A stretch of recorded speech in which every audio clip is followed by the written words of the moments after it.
Good evening. It is a great night for football here at Jackson County High School. This is PRTC TV bringing you the final home game of the season for the Jackson County Generals as they entertain the Morgan County Cougars.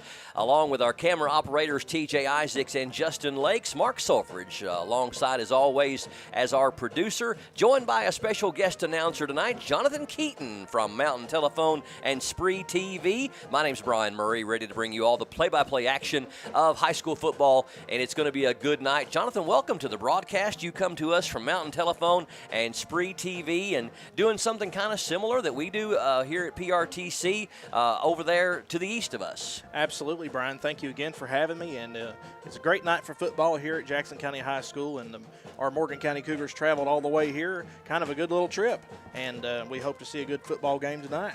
Well, certainly, like you said, the weather is great for it. We want to give a shout-out to all of us joining us on Kick 102.9 WLKS FM, and I'm understanding that they are sharing our audio tonight on the radio. Yep, on Kick 102.9, and then the coverage is also being shown on Spree TV Channel 2 for all of our folks in Morgan, Elliott, Menifee, Wolf, and parts of Bath County. Outstanding. So those of you joining us on the radio on Kick 102.9 and also with Spree TV over in the eastern part of the state, we appreciate you for joining us.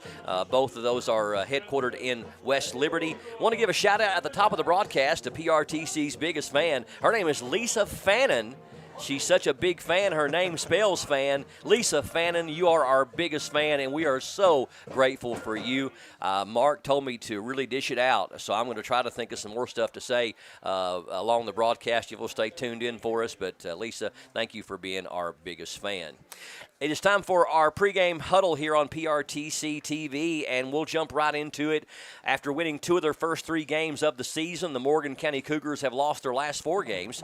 Their victories came over Lewis County on the road and at home against Harlan Independent. They are 0-1 in district play, losing last week to the top team in District 6 of 2A, Breathitt County, 47-0 at Morgan County. And Jonathan, when you talk about District 6 of 2A, Breathitt County is all by their lonesome as far as talent and size, and they are definitely the team to beat. And I don't know if anybody else in District 6 can play football with them this year. Absolutely, Brian. Breathitt County come to Morgan County last week, and to say the least, they are a great, amazing passing team. They can pass it with the best of them, and as Mark told me earlier, if you can pass in the mountains, you can really win some football games, and they showed that, beating Morgan County 47-0 the other day. Jackson County, on the flip side, lost their first 4 games of the season before getting in the winning column on the road at Berea 2 weeks ago, actually a Thursday night game when they won 28-6. They are also 0-1 in district play, falling at home to West Carter last Friday by a convincing margin of 51-6. On the offensive side, Morgan County keeps it on the ground mostly with nearly 1,500 yards rushing on the season. They are led by sophomore Kevin Keaton with 603 yards rushing and 5 touchdowns. Senior Cooper Fleming, who seems to kind of do it all, has 372 yards on the season, 3 trips to the end zone, and presumably his twin brother Connor Fleming, am I correct in that? Yes. Okay, has 264 yards and also has 3 TDs. Through the air, Cooper is 43 of 92 for 308 yards and 3 touchdowns. Defensively, junior Alex Lee leads the team in tackles. He has 92 tackles on the season. Cooper Fleming is also strong on the defensive side of the ball too and leads the Cougars with 2 interceptions. As far as standout players, did I cover all the ground? I mean, the Fleming twins, Cooper is all over the place for these Cougars. Yeah, a lot of these players in Morgan County, there are a lot of utility players, but you do have the standouts. You have the Fleming twins and Kevin Keaton. You know, you really never know what to expect from these kids. They're consistent, they're good, they're hardworking, and you can tell that when they play.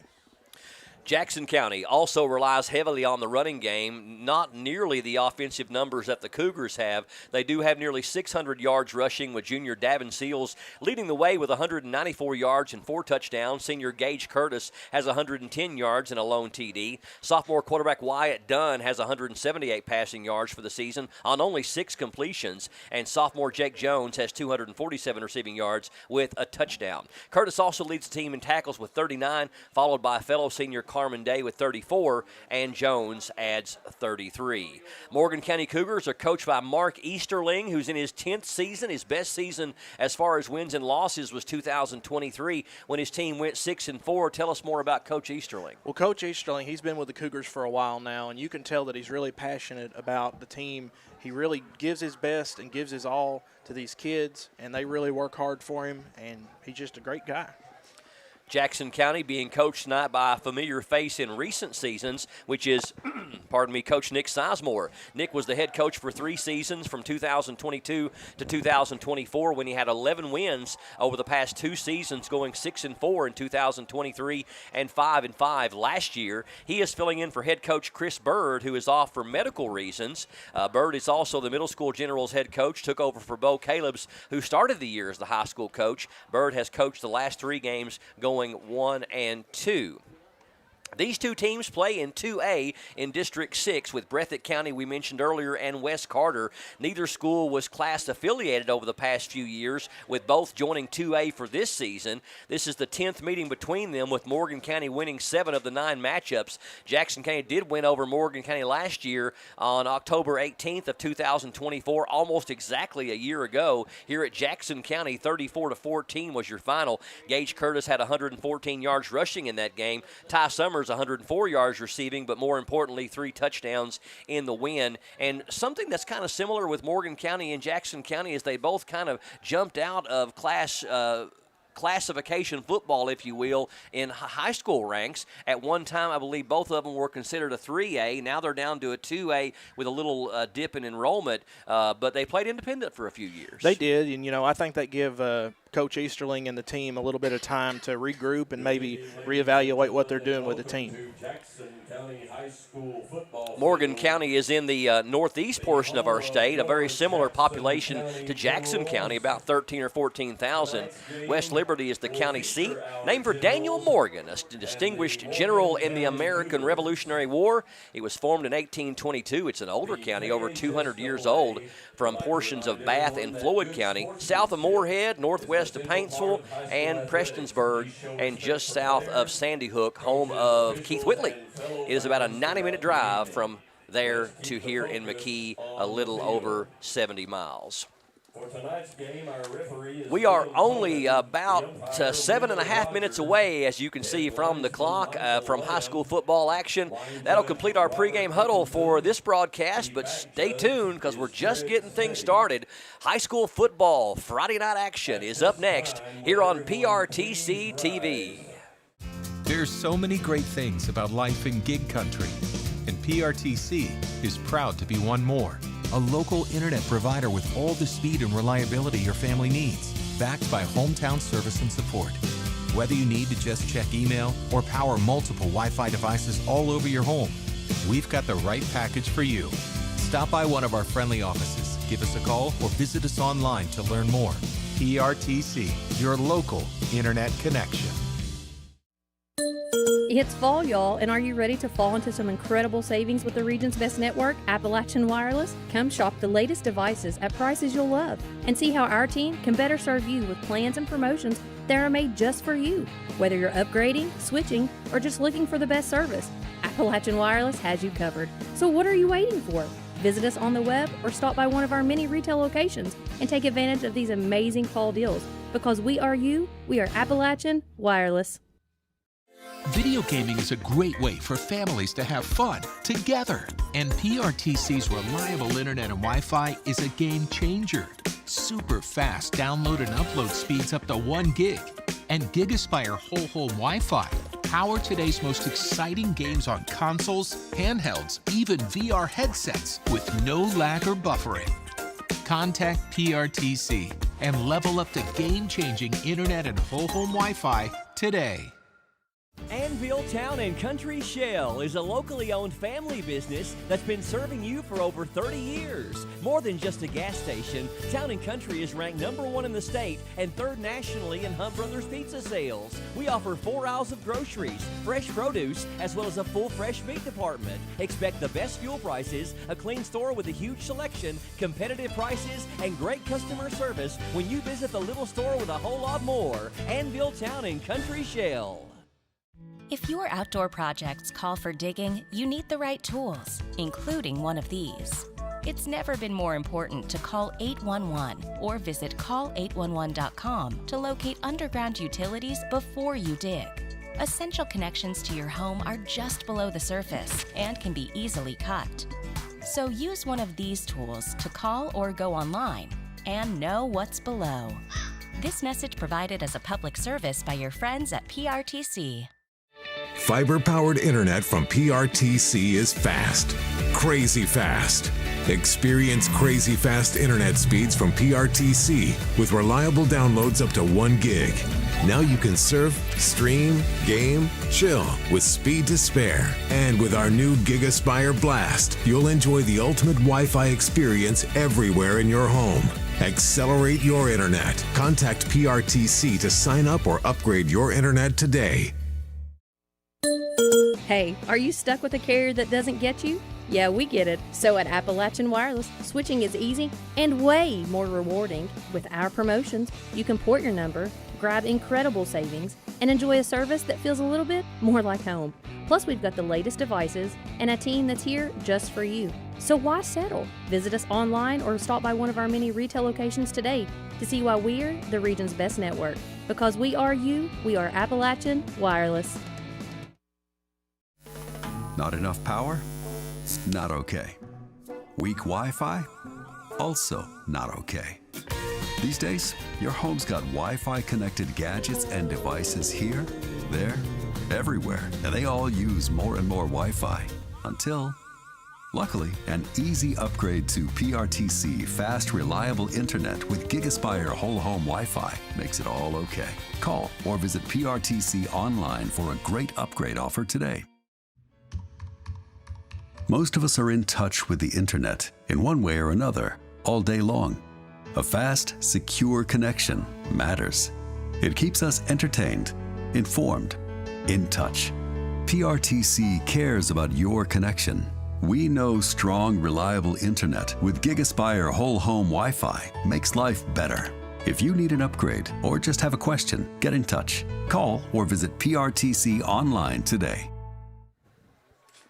We are less than 3 minutes away from the kickoff of tonight's final home game for the Jackson County Generals as they welcome in the Morgan County Cougars here on PRTC TV. Once again, want to say hello to our viewers and also our listeners that's joining us from Mountain Telephone on Spree TV and also on the radio on WLKS Kick 102.9, both headquartered in West Liberty. And again, hello to PRTC's biggest fan, Lisa Fannin. Jonathan Keaton joining us from Spree TV. And Jonathan, when we talk about the Morgan County Cougars, we talked about it a little bit in the pregame huddle here on PRTC, but give us a rundown on some numbers and some players that we need to keep an eye on that we're probably going to be calling their numbers and name a lot during the broadcast. Absolutely, Brian. Yeah, there's a lot of good players on the Morgan County Cougar roster this year, and then a couple of them is the Fleming twins, Connor and Cooper. And they're both seniors on the Morgan County Cougar roster this year. They are just great utility players. They do a lot of passing, a lot of interceptions, and Cooper Fleming nets 308 yards in passing, averages 44 passing yards per game. He averages 53.1 yards per game with 372 yards on the season. He scored 22 points for the season, averaging 3.1 points per game. Connor Fleming, number 22, is the Cougars' best receiver who has made 15 pass receptions in 140 yards gained this season. He averages 20 yards per game, and he is also the wild card for Morgan County on rushing. Fleming has netted 264 yards this season and averages 37.7 yards per game and 5 touchdowns made in those rushing passes. Kevin Keaton, number 7, a sophomore. He's the Cougars' best rusher, averaging 86.1 yards per game with a total of 603 yards on the season. He's made 85 rush attempts this season. Keaton averages 4.9 points per game with a season total of 34 points. He's scored 5 touchdowns on the rushing. So they got a lot of good players. Those are just some that come to mind, and I know that this is going to be a pretty evenly matched team. You know, both teams have had a little bit of struggles this year, but we're going to be pretty evenly matched, I feel like. Yeah, and certainly we talked about the 92 tackles for number 28, the junior linebacker Alex Lee, so we'll watch for him on the defensive side of the ball for sure. Yes, absolutely. On the Jackson County side, offensively, we talked about not only Gage Curtis, number 20, who's a senior, and he can not only run the football, but also is a threat to catch the ball. Also in the backfield, watch out for junior number 44, Davin Seals, leading rusher on the team on the season. Number 3, sophomore Gavin Nolasco, also a threat in the backfield for the Generals. And, of course, sophomore quarterback Wyatt Dunn, number 11, should be under center for the game tonight. On the defensive end of the ball, also we need to mention Jake Jones. He is number 12. He is a threat on both sides of the football, offensively and defensively. And also on defense, Carmen Day is a big defender for Jackson County. So Nolasco, Dunn, Jones, Curtis, Seals, and Day, certainly 6 names are going to be calling a lot for Jackson County. So Morgan County in their road white trimmed in blue. Jackson County is in their home black uniforms, or it appears, and they're kicking off to Morgan County, and they take it on about the 32-yard line. Going to bring it up to about the 40 before they're brought down by a host of Jackson County Generals. So Morgan County with some good field position to open up their first drive, and number 24, I believe, Jonathan, on the return. Absolutely, yeah. They've got a good field position there. They've got some opportunity, and there's a lot of time. And we'll see what these Cougars can do. Noah Swiney, I believe, number 24, was the kickoff receiver, and will be on the 41-yard line for Morgan County on their first offensive set.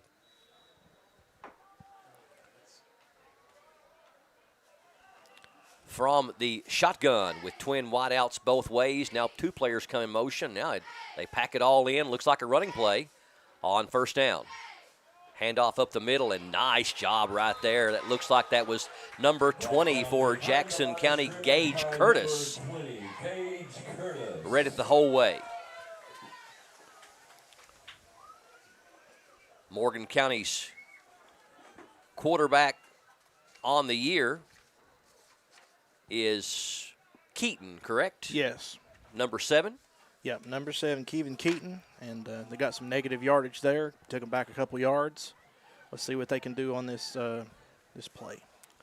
2nd and 12, and again the handoff up the middle, and a little bit more rushing room there for number 7. I believe that was Keaton on the carry there. Cooper Fleming actually under center at quarterback, handing off to Keaton, and that'll bring up 3rd down and 8. 3rd and 8 Cougars. Played just over a minute here from Jackson County High School. Cougars on 3rd and long, man in motion, handoff up the middle, and we got running room. He is into the secondaries, number 7. He may go. He's got one man to beat. And he is going to be in the end zone for a 57-yard touchdown run. Kevin Keaton and Jonathan, some explosive power from number 7 blasting through that line. Absolutely. When Kevin gets going, you better have a man to stop him or he'll get in that end zone just like that. So on 3rd and long, Generals cannot stop a wide open hole there that Kevin Keaton blasted through for 57 yards, took it all the way to the house. And Morgan County going to be going for 2 here. Only took them a minute and 27 seconds and 3 plays. Yeah, they can act fast. Once they get hot, they can really do it. Maybe some type of equipment issue for number 6 for Jackson County, Tyler Sandlin. And Fleming under center, going for the 2-point conversion. Handoff. No, he's going to keep it. And did he get in? It's good. It is good. So, with 10:33 left here in the first quarter, Morgan County strikes first and strikes fast. 8-0 Cougars. Generals will get the ball when we come back here on PRTC TV. Hey, it's Kristen Mulcahy from Appalachian Wireless. One of the things that makes us the region's best network isn't just our coverage, it's that we're local. You'll find real people right here from home, ready to help you get the best deals on the latest devices. We hear the other carriers bragging about how they cover the middle of nowhere, but this isn't nowhere. All our roads lead to somewhere. So come home to Appalachian Wireless. Visit us at AppalachianWireless.com or in one of our many retail locations. Because we are you, we are Appalachian Wireless. We understand an upside-down world, but they're writing us off before we get to the starting line. A stalled generation? Who do you think is gonna fix all this? We will, because our future is the future. So we're going to build bridges and hospitals in a day and feed those left in the cold. We're going to do all this and more because we have an appointment with destiny. Cougars only needed 3 plays to drive it 59 yards, capped by a 57-yard touchdown run by number 7, Kevin Keaton. 2-point conversion good by Cooper Fleming, and they're up 8-0 here on Jackson County on PRTC TV. Ball taken on about the 25 by Jackson County, up to about the 37 or 38-yard line. And looks like that number 12? Jake Jones on the run back. So Jackson County will start off with pretty good field position, about a 12-yard kickoff return there by Jones. And we'll see what number 11, Wyatt Dunn and company can do here under head coach Nick Sizemore, who is filling in for Coach Chris Bird. Ball marked on the 38, 1st and 10 Generals. Single wideouts both ways. We've got one setback behind him, 2 beside of him as Curtis goes in motion. Handoff, it's a broken play. It looked like a broken play, maybe a flea flicker. Yep. They do get it back to Dunn, and he's going to be taken down for a loss back to about the 31-yard line. Couldn't tell if that was a broken play, but I think it may have been a flea flicker. I think you're right. As they were trying to get the ball to Seals. And that's going to make a 2nd and long situation here. Yeah, loss of about 6 or 7. Curtis in motion to the backfield, takes the handoff. He's got some running room down the right side, a good gainer up past the original line of scrimmage to about the 41-yard line. We'll give him a gain of about 8 on the carry. It'll bring up 3rd down and 9. In Jackson County, they're moving the ball pretty well in this set, and if they can keep this up, they may be able to get that 1st down. Curtis, an explosive run there. They're going to go back to him again and see if they can go back to the well for more. He does get it up to about the 46 or 47-yard line. Going to be a couple of yards short of the 1st down, so Coach Sizemore with an interesting decision here to make, just shy of midfield on 4th and short. You know, it's early. I think a good play-on situation here. If they can go ahead and try to go for that 1st down, it would probably be a good idea.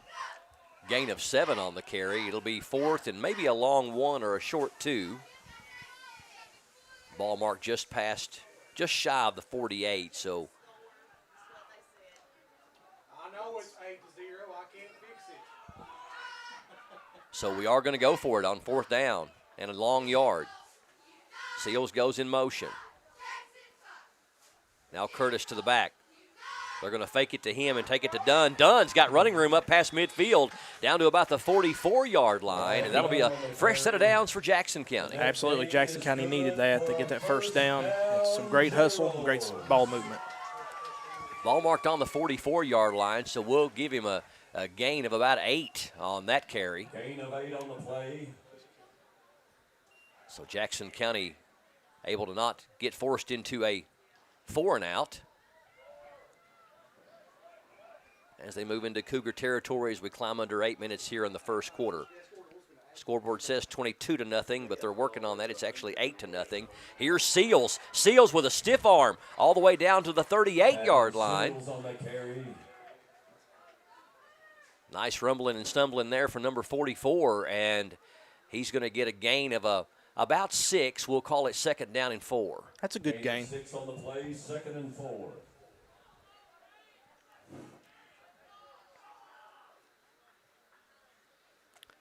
So both teams able to run the ball effectively, and that's their bread and butter. This time done from the gun. Twin wideouts both ways. One setback is Seals. He's going to take it and plow ahead for a couple more yards. And that's just going to put him just shy of the first down. Gavin Seals on the carry. Looks like they're going to mark it on about the 35. We'll give him a gain of 3 and bring up 3rd and 1. 3rd and 1 Generals. I guess we'll see if they can convert on this 3rd down conversion, get a first down, just like they did. Generals able to move the ball effectively. They've held on to the football for about 4 minutes now. Dunn back to pass on the screen. He's got Jones. Jones looking for a tackle. Stutter steps and going to be brought down after a pretty decent gain. Dunn's pass is complete. That Jake Jones. will be a first down for Jackson County, their 2nd of the drive. And that gain is good for another. Yeah, they're doing really well with their first downs. They're making these, they're converting these in good first down moves. They're moving the ball great, and they even getting a little passing in there. 6-yard pass play ahead to Jones, and the Generals have got it down inside the 30 now. Shotgun is high. Dunn's going to take it and run it himself. Good, strong running ahead for about 3 or 4. Ball's going to be marked on the 23-yard line. That'll be a gain of about 5. Gain of 5 on the play, 2nd and 5. Dunn again from the gun. He's going to keep it this time too. And he's in the first down territory again for Jackson County inside the 20-yard line. That'll be another first down, the 3rd of the drive. Gain is good for another. Yeah, Jackson County's been really good at converting these moves and getting these plays in here, and they're getting closer and closer to the end zone as we speak. Ball marked on the 14-yard line. Jackson County moving the ball effectively. Started on their own 37. Dunn under center this time. Curtis in motion. Curtis gets the pitch. He's got some running room in the secondary, and he is into the end zone. And there you go, another touchdown for Jackson County. 14-yard touchdown run by Gage Curtis.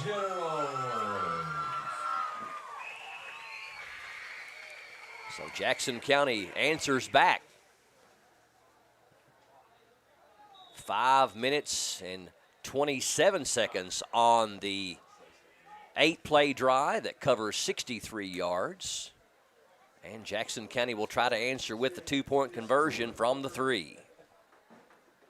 Dunn from the gun, hands off to Seals. Seals is going to go. And there's a flag on the play. Into the end zone, but from the spot of the flag, we may have offensive holding.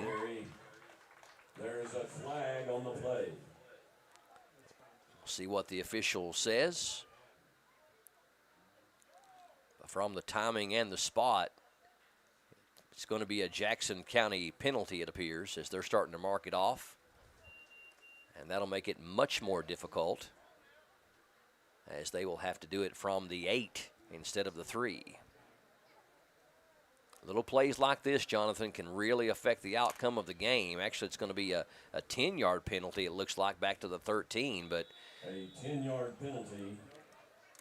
Little plays like this that separate you by 2 points can be a deciding factor when it's all said and done. Yeah, you don't want to get too many penalties and ruin chances like this to get points. And that is going to cost them that 2-point conversion as they bring down Seals after a short gain. So Jackson County able to get 6, but not able to get the extra 2, and they find themselves trailing by 2, 8-6 to the Morgan County Cougars. 5:06 left in the first quarter. We're back with more coming up next on PRTC TV. Our family relies on the internet every day. We both work from home at times, so our Wi-Fi just has to be there. We learn with it, laugh with it, and count on it for all kinds of things in our home. Your family depends on strong internet and Wi-Fi. That's why PRTC provides fast internet speeds with enhanced Wi-Fi management every day. To learn more about our internet and Wi-Fi choices, visit prtcnet.org. Anvil Town and Country Shell is a locally owned family business that's been serving you for over 30 years. More than just a gas station, Town and Country is ranked #1 in the state and 3rd nationally in Hunt Brothers Pizza sales. We offer 4 aisles of groceries, fresh produce, as well as a full fresh meat department. Expect the best fuel prices, a clean store with a huge selection, competitive prices, and great customer service when you visit the little store with a whole lot more. Anvil Town and Country Shell. And welcome back. The kickoff is a squib kick taken on about the 40-yard line by Morgan County. And number 24 thrown backwards, but still breaks the tackle and able to get it up past the 45 to about the 46 or 47. That once again for Morgan County. Noah Sweeney. Noah Sweeney again, who also took the first kickoff earlier. Marked on the 46, 1st and 10 Cougars. So that's about the same spot that they took over in their first offensive set. I believe it was actually the 41. So good field position again for the Cougars. Yeah, the Cougars have got a really good game going on today, as well as Jackson County. So it'll be really interesting to see how these both teams match up tonight. Cooper Fleming, number 13, under center for the Cougars on 1st and 10. Cougars up 8-6. Handoff up the middle, and Jackson County able to read the play well. Gage Curtis on the stop of number 7, Kevin Keaton. We'll give him a 3-yard gain, 2nd and 7. 3 on the play, 2nd and 7. Under 5 to go here in this first quarter. Evenly matched thus far. Both teams looking for their first win of the year in 2A District 6. Morgan County losing last week to Breathitt County, and Jackson County losing to West Carter. Handoff up the middle, and this time it's going to be a first down run, it looks like, according to the mark, for number 7, Keaton.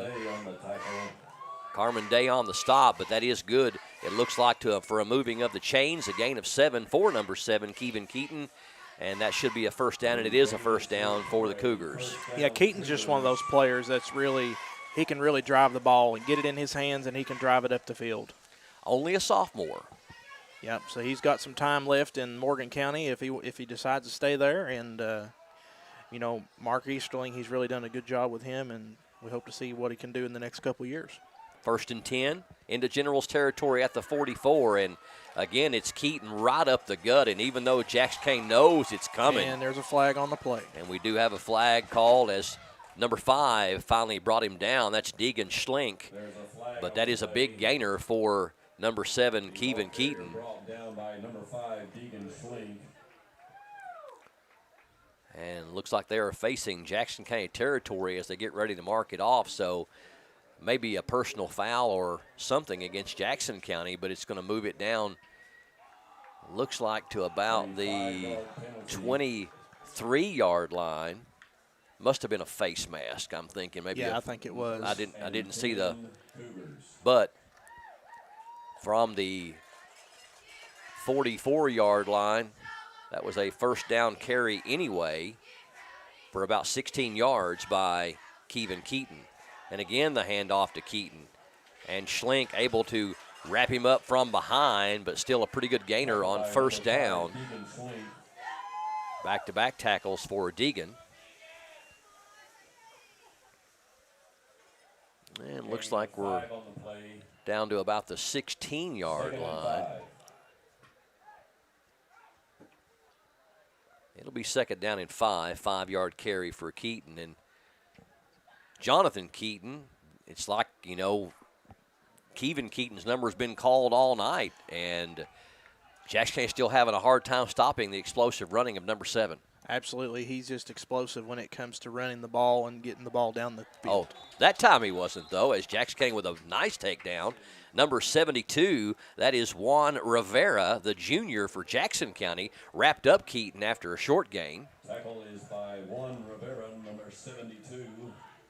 Yeah, Jackson County needs a plan to stop Keaton if they're going to try to stop him from making these long runs. Gain of 1 is all they're going to give him. Going to call it 3rd and a long 3. Senior quarterback number 13, Cooper Fleming under center.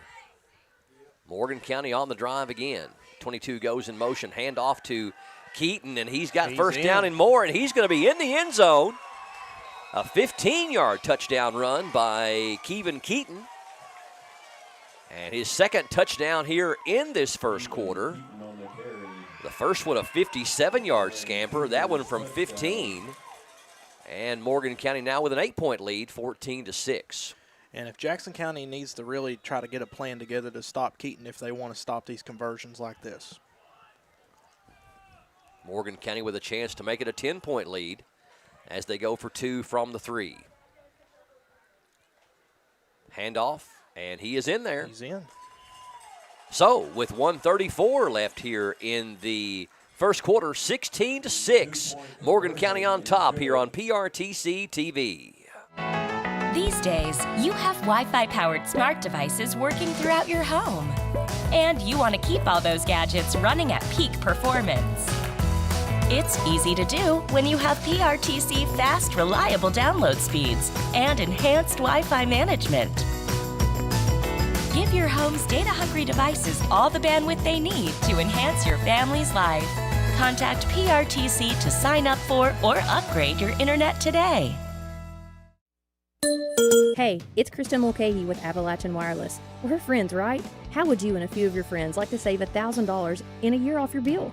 Here's how it works. When you refer a friend to Appalachian Wireless, you both get $50 in bill credits. It's simple. Just log into your MyAppWire account, grab your referral code, and share it. The more friends you invite, the more you can save. Visit us at AppalachianWireless.com or in one of our many retail locations to find out how you can start sharing today. Because we are you, we are Appalachian Wireless. Morgan County Cougars have had the ball twice and have been able to convert touchdowns on both drives, both of them by number 7, Kevin Keaton. They lead Jackson County 16-6 here on PRTC TV. Jackson County takes the kickoff. And there's a flag. Jones able to run it back up to about the 33-yard line, but as Jonathan said, we have a flag down on the field, and we'll see what the officials have to say. It's going to go against Jackson County, maybe a block in the back. I wasn't sure exactly what the hand signal was, but it's going to be marked off against the Generals. So that's going to push it back from the 34-yard line. You know, it's early, but you really don't want to get too many penalties already this early. Yeah. So they need to be really careful of that. Jackson County gets a 10-yard penalty back to the 25-yard line, so they'll start from their own 25, but you're right, that's already 3 whistles on Jackson County that I can think of. Yep. And the first one of the game cost them their 2-point conversion, which could really come back to haunt them. Dunn, hands off. I believe that's Nolasco. Let's see, number 3. That is Gavin Nolasco on the carry, the sophomore. Short gain. Gain of 1 on the play, 2nd and 9.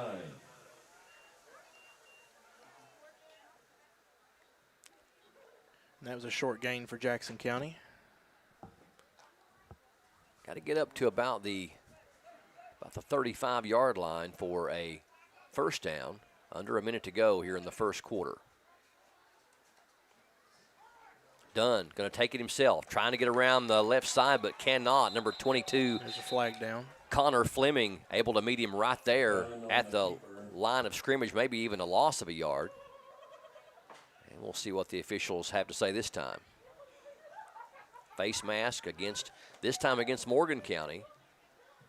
So I believe Penalty against the Cougars. a lot of times, depending on the severity of the face mask, it becomes an automatic first down, but the markers haven't moved, so they're going to mark it up to about the 29-yard line.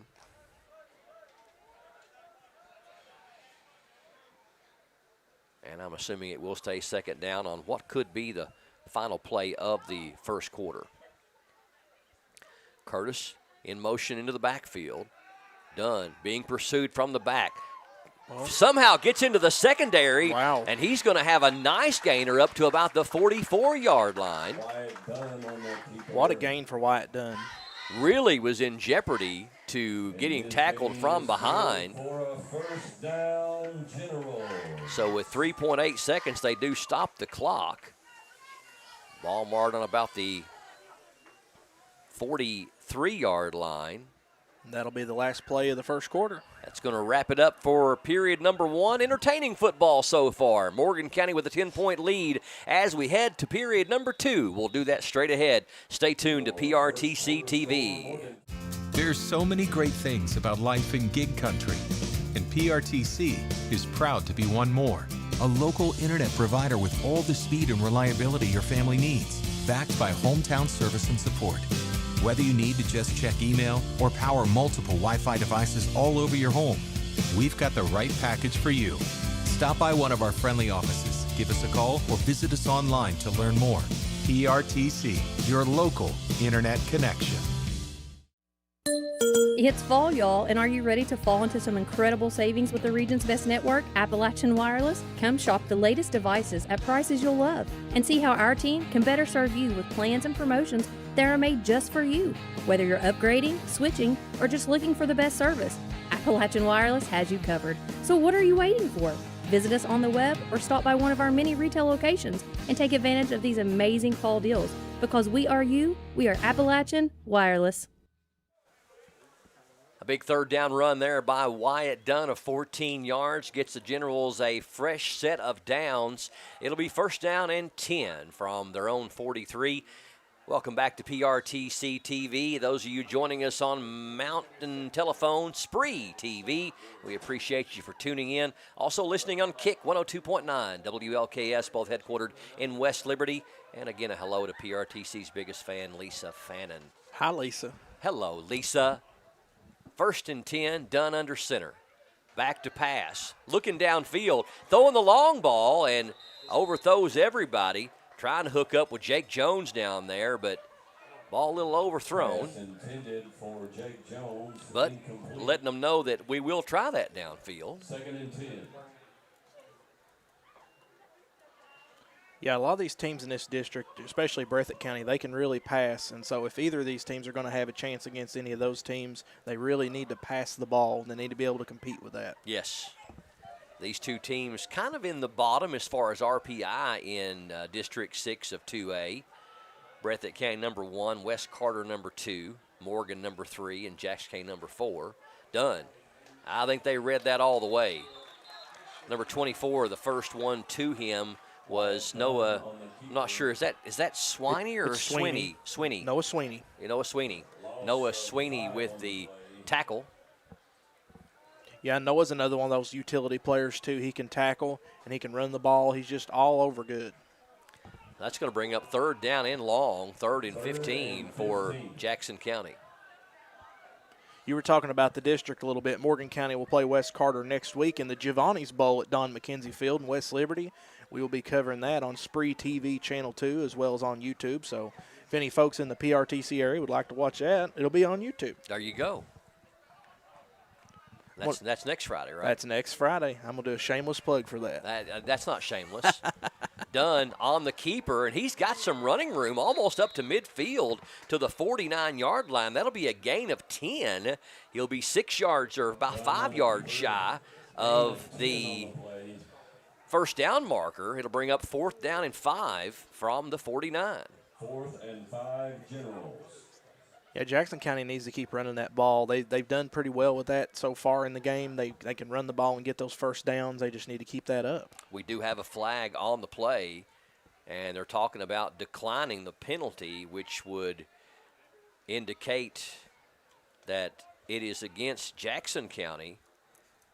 And that's going to take them back. Yep. And I think they were talking about would Morgan County want to decline the penalty and make it 4th down or make them repeat 3rd down. So now it's going to be 3rd down and a country mile. Going all the way back to the 30-yard line. So it is going to be 3rd now, and they're moving the chains. Why are they moving the chains? Okay, the chains should not be moving. So it's 3rd down and 25.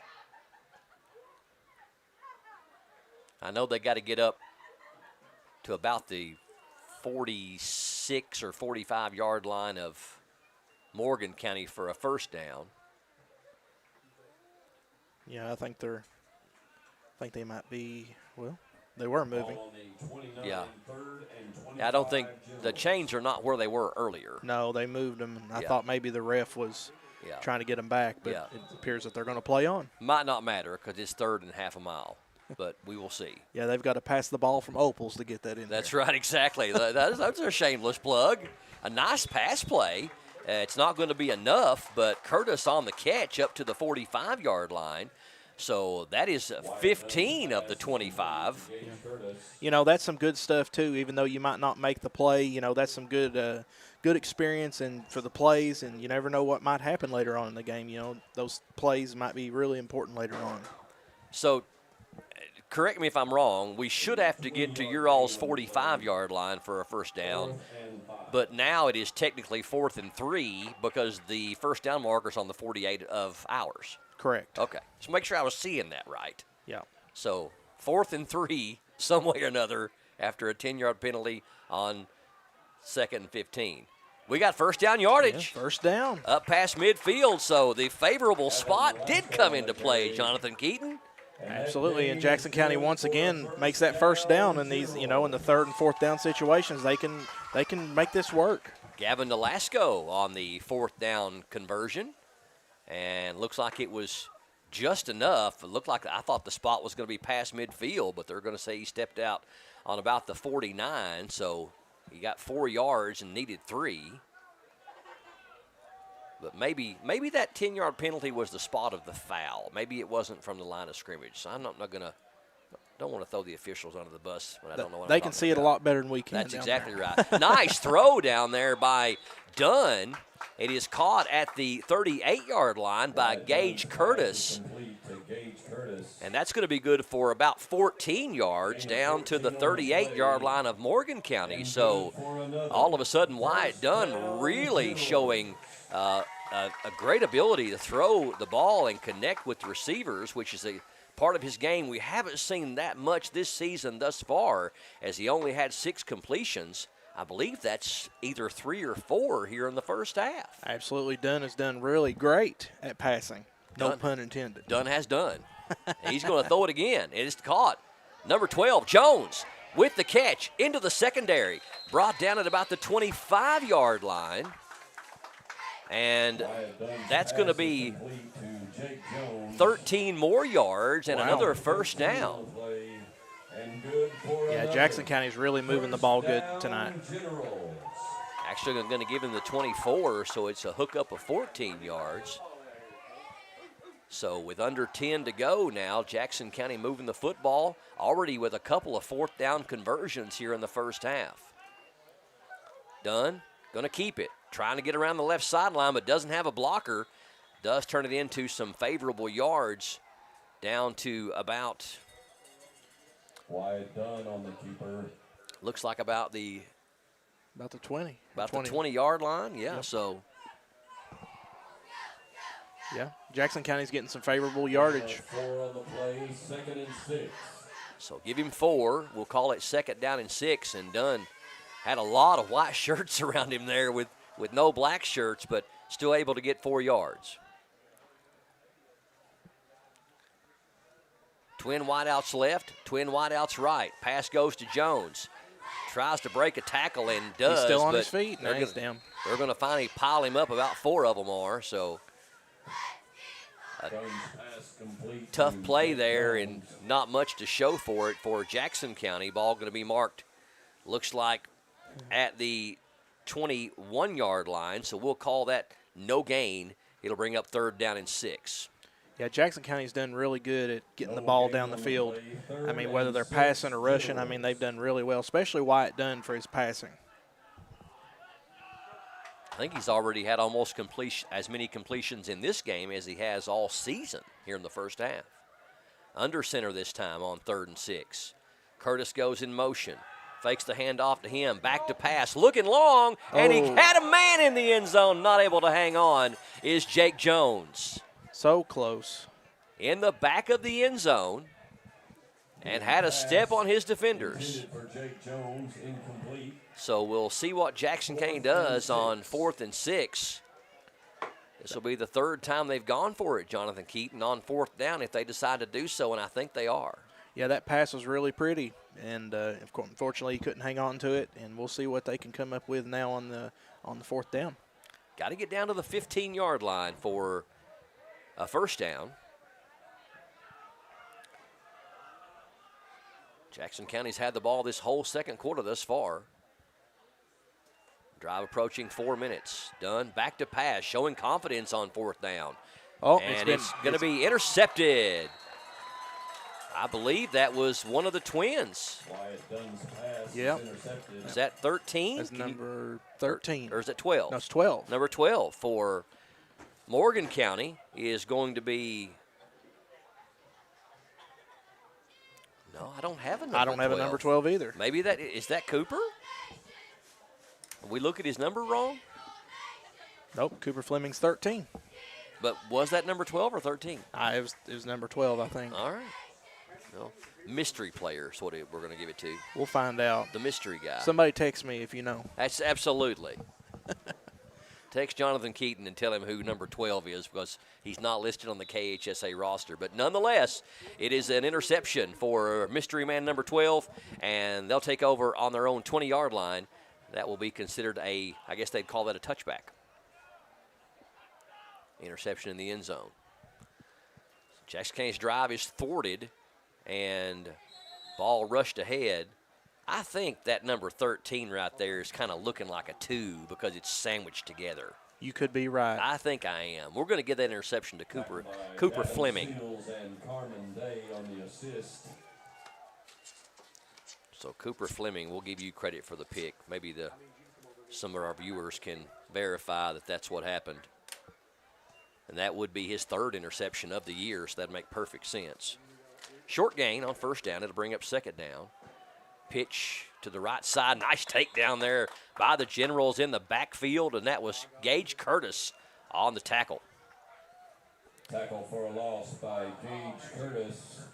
So that'll take it back to the line of scrimmage. It's going to bring up third down and 10.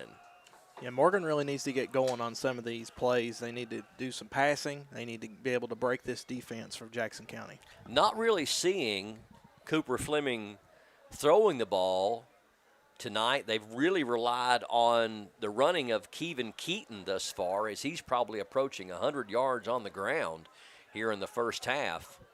But Jackson County mixing it up more on offense with passing and rushing. Fleming hands off up the middle, and that's a nice run. Going to be a first down carry. Number 22 on the run. That's Connor Fleming, Cooper's twin brother, the senior running back. That'll be a first down for the Cougars. Yeah, those Fleming twins now, you got to watch them for Morgan County. First down, Cougars. Give him a gain of about 12 on that one for number 22, Connor Fleming. I think Morgan County's making some adjustments, and they're trying to break this Jackson County defense, and I think that's finally paying off for them a little bit. It's a couple of explosive runs we've had right up the gut, and here we go with another one. And number 24 into the secondary down the right sideline. He does step out of bounds, but not before Noah Swinney gets a first down for Morgan County, and ball going to be marked on the 45-yard line. Knocked out of bounds. That was a good gain for Noah. Cougars. And Morgan County continuing to move the chains here in this first half.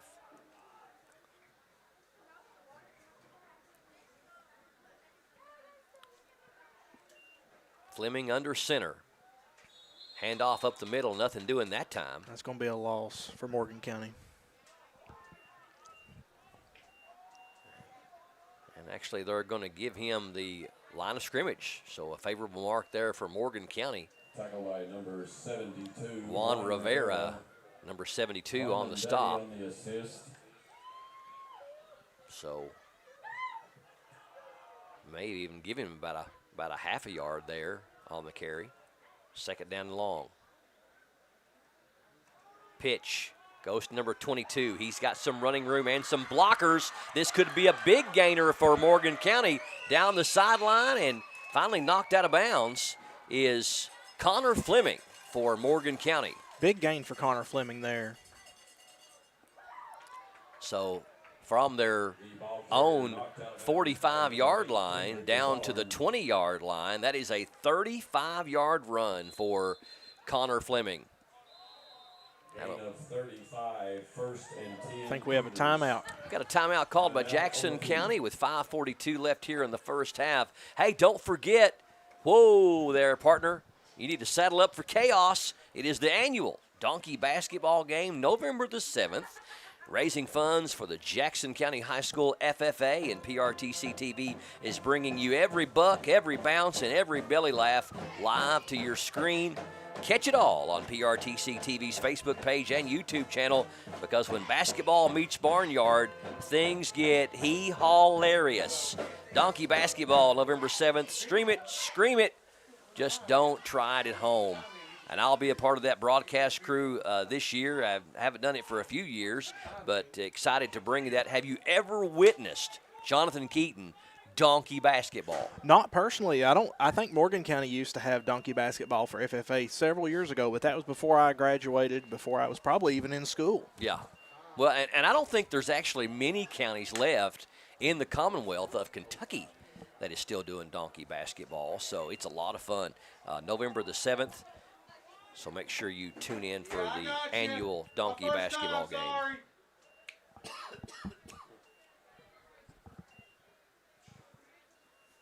This thing's very friendly. That's it. Oh.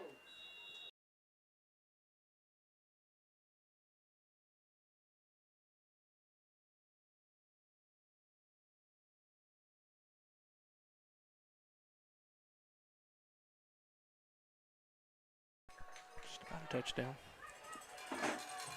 And a big gainer there from the 20-yard line goes number 7, Kevin Keaton. He has been a Generals wrecking crew all by himself, and looks like that ball is going to be marked down on about the 1-yard line.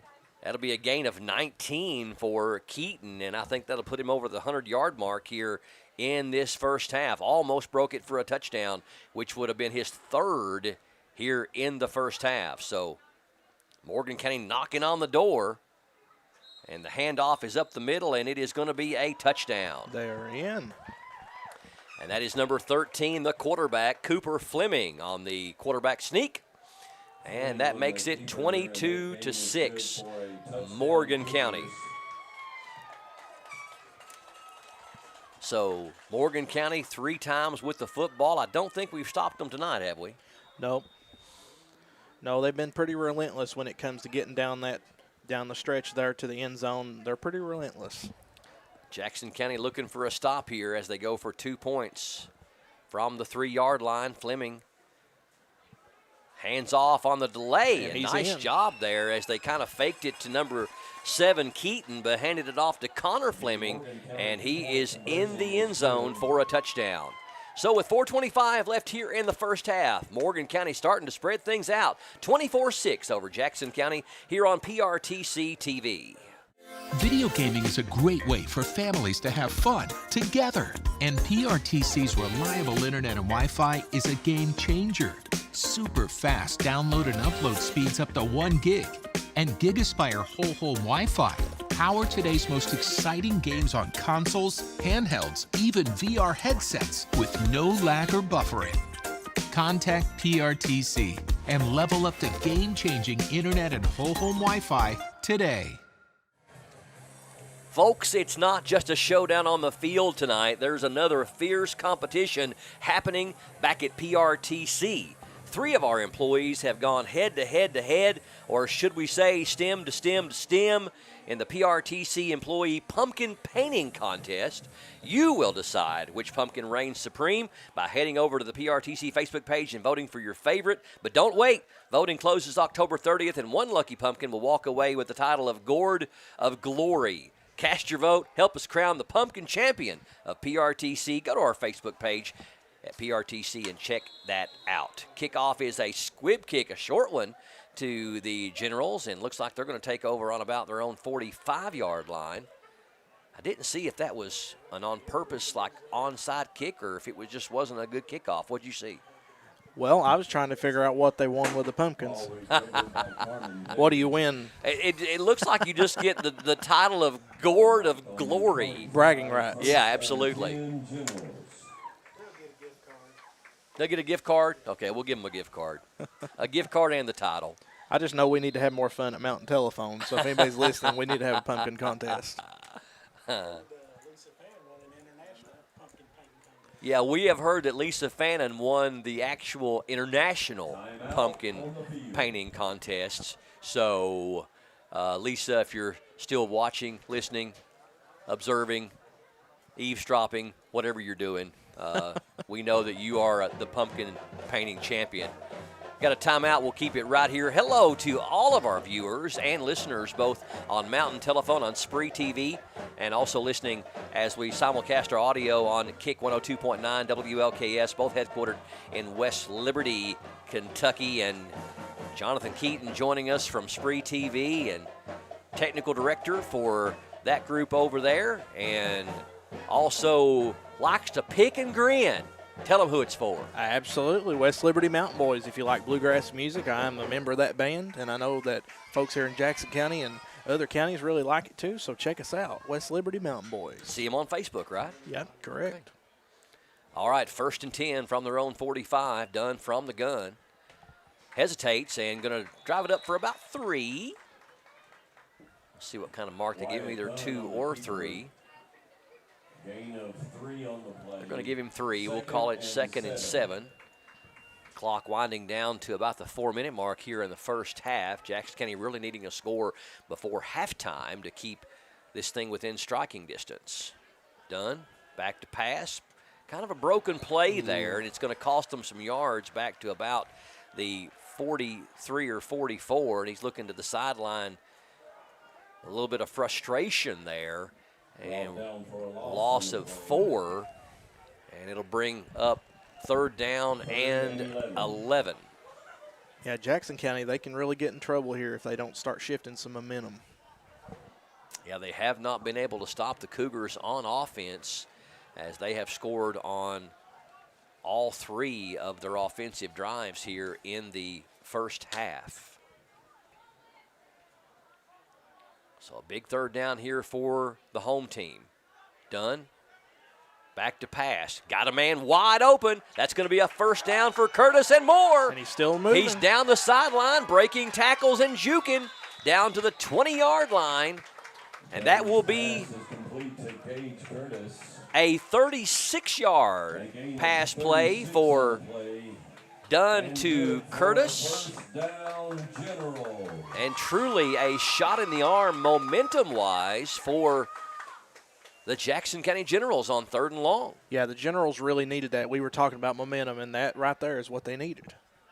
So Dunn showing that he's not afraid to pass the football on difficult conversions like 3rd and 11.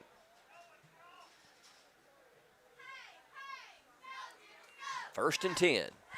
Dunn getting a block from Curtis, but nice takedown tackle there. Number 28 really getting it done for the Cougars there in the backfield. That's Alex Lee, their leading tackler, with 92 tackles coming into the game tonight. Yeah, Alex can really tackle. He's done that all season. And not a really big kid. I mean, just really, really good instincts on finding the football. As they say back home, they say he's tougher than a pine knot. There you go. The junior linebacker, Alex Lee, drops for a loss. Back to about the 26-yard line. Got to get down to the 10. So 2nd down and a long 15. Hand off to Nolasco, and play didn't develop as quickly as they had liked, and Morgan County right there to stop them. Don't think that will be any gain. And Jackson County facing another 3rd and long. Actually, a loss of a yard. It's going to bring up 3rd down and 16. And Jackson County going to take a quick timeout. 1:50 left here in the first half. We'll keep it right here. Looking ahead to the scheduling for both teams. Again, both teams play in the District number 6 of Class 2A. 6 total classes in high school football in Kentucky. 1A being the smallest, of course, and 6A being your largest schools in the state. Jackson County will wrap up their district play next week, a tough one on the road at Breathitt County on Friday, October 24th, and then on the road to wrap up the regular season against Pineville on Thursday, October 30th. We are streaming to you live right now on this Friday, October 7th, 2025, worldwide on our PRTC TV Facebook page and our PRTC TV YouTube channel. As far as the Cougars of Morgan County, they will have one more home game next week on the 24th against West Carter, a tough opponent, and then on the road against Paris on Halloween, October 31st. All right, here we go. Pivotal play, 1:50 left in the first half, 3rd and 16 from the Morgan County 26. Got to get down to the 10 for a first down. Dunn, going to keep it. And a nice takedown there. Number 24 collapsed quickly on him. Noah Swinney, the linebacker, the senior. And that's going to bring up 4th down and long. And now we got a timeout called by the Cougars of Morgan County. So we'll take a quick break. 1:38 left here in the first half. All Cougars thus far, 24-6 on PRTC TV. Anvil Town and Country Shell is a locally owned family business that's been serving you for over 30 years. More than just a gas station, Town and Country is ranked #1 in the state and 3rd nationally in Hunt Brothers Pizza sales. We offer 4 aisles of groceries, fresh produce, as well as a full fresh meat department. Expect the best fuel prices, a clean store with a huge selection, competitive prices, and great customer service when you visit the little store with a whole lot more. Anvil Town and Country Shell. Jackson County kind of clinging to hope here as they really need to get it in the end zone before halftime. Only 98 seconds left before intermission. They find themselves down by 18 points to the visiting Morgan County Cougars, 24-6 here on PRTC TV, and they are going to go for it on 4th down and long. Dunn. Back to pass. Looking downfield. He's got a man. And that's going to be a touchdown for Gage Curtis. Wow. That really paid off for Jackson County. That's what they've been doing all night. They've been making these 3rd and 4th down conversions matter. A 26-yard touchdown pass from Dunn to Curtis, and that is something that's really going to be looked back upon as some huge momentum for Jackson County going into halftime, even though they find themselves down 12. Jonathan Keaton, I think that probably kept the home team in the football game tonight. Absolutely. They needed that before they go back to the locker room. Going for 2 here. Wasn't able to convert the first time because of a penalty. Dunn. Pitch to Curtis, and Curtis is going to be stopped. So Jackson County not able to convert for the second time on their 2-point conversion, but nonetheless do get an important 6 points out of the 26-yard hookup between Dunn and Curtis for the touchdown. Well, first half, as far as kind of recapping things as we have a quick break here, Jackson County's had no answer for number 7, Kevin Keaton, and also some really big plays by both the Fleming twins. You told us before the opening of the broadcast that a lot of the offense and the hopes of the Cougars really seem to center around those 3 players, both the Fleming brothers and Keaton, and they have not disappointed here in this first half. Absolutely. They've basically taken the ball and done whatever they wanted to with it with this Jackson County Generals team. On the Jackson County side, we've seen some very nice passes and some big 3rd down and 4th down conversions from quarterback Wyatt Dunn with some nice catch and runs from Gage Curtis. Also some quality running in the backfield from Davin Seals and Jake Jones, and also Gavin Nolasco with Carmen Day and Curtis both showing up big on defense for Jackson County. So the Generals will kick off and see if Morgan County can do any damage in the final minute and 33 seconds. And interesting tactic there on the squib kick, because that's going to give Morgan County some dynamite field position on their own 49-yard line. And I tell you what, if anything we learned from the first drive of the game, that was only 3 plays when Keaton hauled it to the house for 57 yards and took them all of a minute and 27 seconds to score on the first play from scrimmage. They may have given the Cougars too much time here with too good a field position. Yeah, you got to watch that field position with the Cougars because they've got players on the team that can really run that ball in a hurry. So 1st and 10 with Fleming under center this time. Back to pass. Looking downfield and got a man wide open. Nobody back there for number 28, and he is going to take it in the end zone for a touchdown. That's exactly what we just mentioned.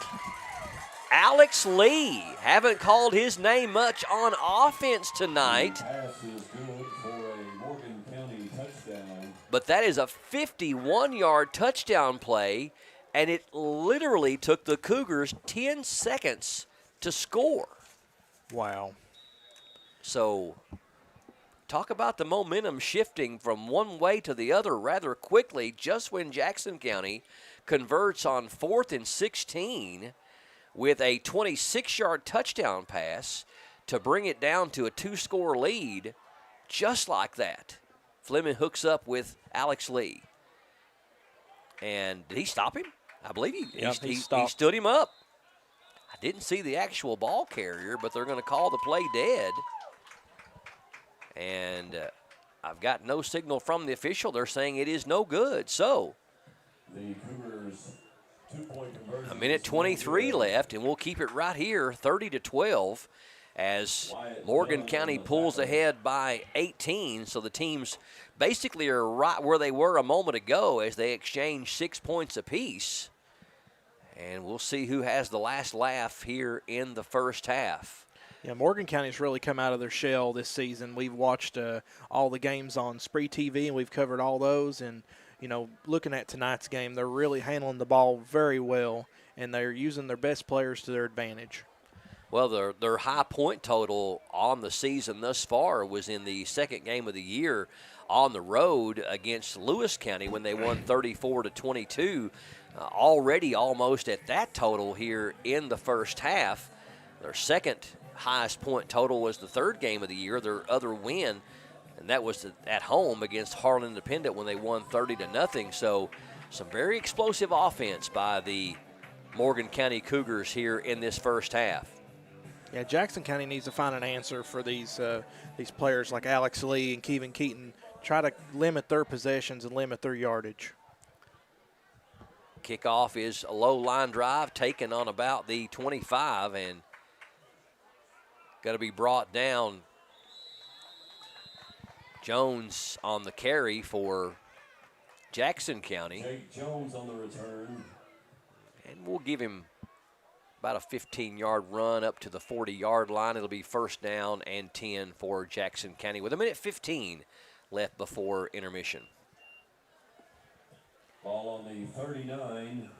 Those of you watching our broadcast from Mountain Telephone are one of our sister companies. We actually, Mountain Telephone and PRTC, 2 of the 5 entities that are owners of Appalachian Wireless, or EKN as they're kind of known in the professional world, so to speak, a major wireless carrier in southeastern and eastern Kentucky. Hello to all those joining us on Spree TV. Handoff up the middle. Explosive run by Curtis. Up past midfield. Still on his feet. Brought down at about the 42-yard line. And that's going to be a run back of 18 yards for Gage Curtis. That's a good gain for Curtis. Jackson County really needs those type of plays. Time not on their side as we approach the 1-minute mark. Going no huddle. And done on 1st down. The pitch, nice little tackle break there for Curtis as he bounced off a man. We'll see if the Generals try to use any timeouts if they have any left. 3 yards on the carry down to the 39-yard line, but the clock's still moving. We're down to 35 seconds. Looks like they're going to attempt to get a play off. No timeout. Dunn may have to go to the air. Down to 24 seconds. Still time winding down. Back to pass, throwing long, and it is going to be intercepted by the Cougars. Off. Nice interception there. And trying to get a number on my guy here. Can't see. I think it's number 2. Number 2? Well, that'll be Andrew. I'm sorry, I don't have a number 2. Number 5. Number 5. These jersey numbers are real hard to see. If that's number 5, that's Julian Osborne, freshman, from the interception. So Jackson County not able to convert, and Morgan County deep in their own territory would take over on their own 9-yard line with only 16 seconds left in the first half. Yeah, unfortunately, if you're Jackson County, that's not what you wanted to happen. It's just been a really tough first half for them. Second interception of the half for. It looks like that'll be it for the first half. Dunn has thrown 2 picks, and Morgan County going to take a knee. So at the half, the Cougars with an 18-point lead over the Jackson County Generals, 30-12. We'll come back with some halftime analysis and also a look at some of the stats coming up next on PRTC TV. Also, we're all going to be replaying senior night here at halftime of the broadcast. So if you didn't get a chance to catch it last week, we're going to be replaying senior night here at halftime. So stay tuned for that as it's straight ahead on PRTC TV. We're going to recognize our football seniors. Our first senior is Braden Burkhart. Braden is escorted by his dad, Derek, his stepmom, Chrissy, his mom, Chelsea, and his girlfriend, Amber.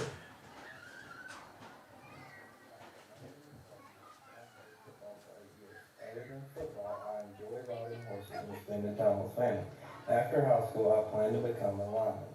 My favorite team memory was in 8th grade, pushing the Jeep at practice while Carmen was holding the brake.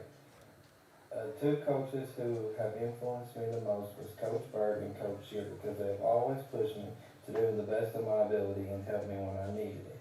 I would also like to say thank you to my family for always being there and pushing me to do my best.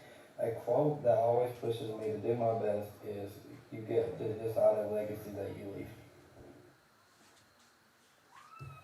Braden Burkhart.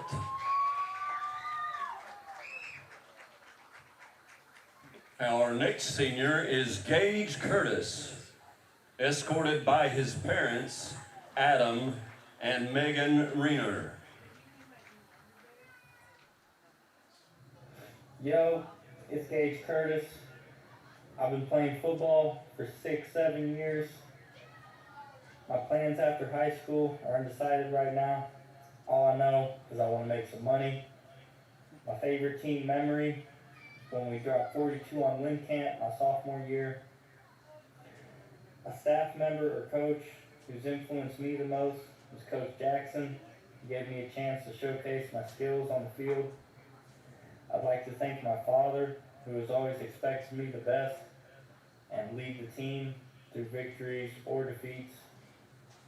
And my favorite quote will be positive. If you know, you know. Hi, my name. Gage Curtis.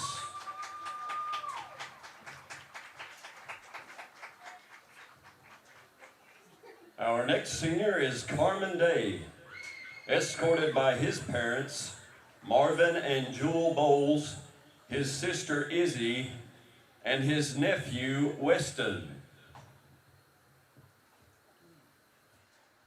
Carmen, I have been playing football for 10 years and also been weightlifting for many years. My plans after graduation are to go to college to get my degree in automotive. I also want to play college football and come back to coach high school football. My favorite team memory is getting to run the ball as a senior. DC Turner has influenced me to never give up and how to be coachable. I want to say thank you to my brother Austin Bowles. He is the one who got me started playing football. And a thank you to my mom who has always told me to keep going. A legacy I'd like to leave is to always be the best leader you can be and to always keep your head up. Carmen Day. Our next senior is Braden Smith, escorted by his parents, Kenny and Heather Smith, and his brother, Hunter Smith.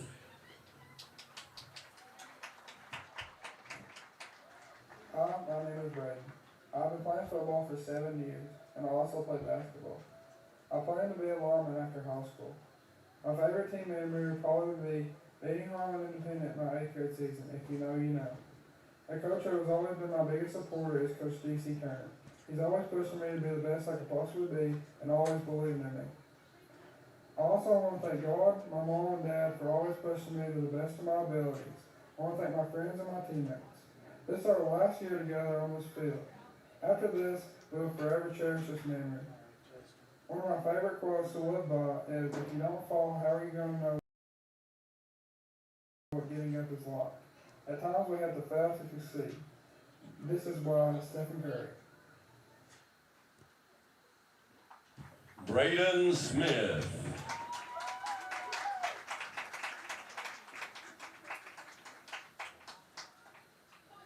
Our next senior is Jaden Smith, escorted by his grandmother, Carla Shelton, and his mom, Kelly Collins. Hi, my name is Jaden.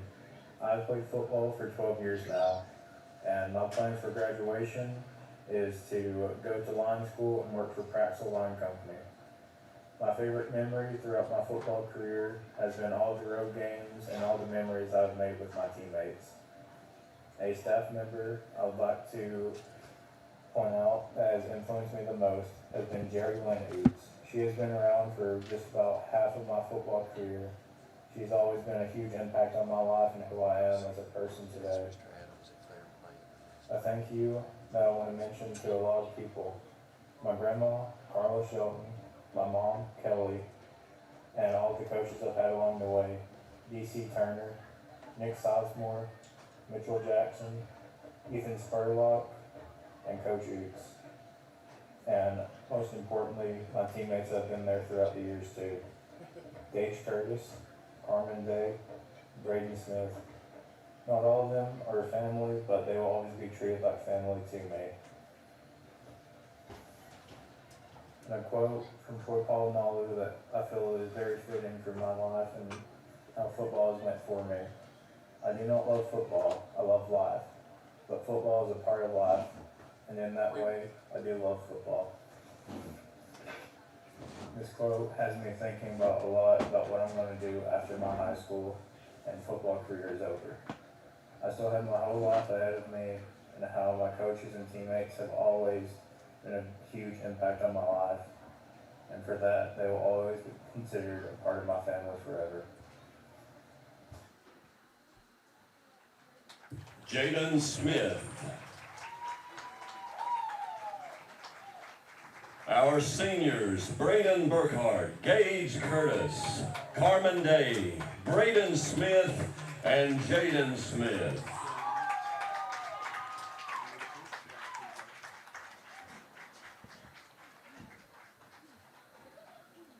On behalf of the Jackson County High School staff, the athletic department, and the Jackson County High School football program, we would like to thank these young men and their parents for all their dedication and hard work to the Jackson County football program.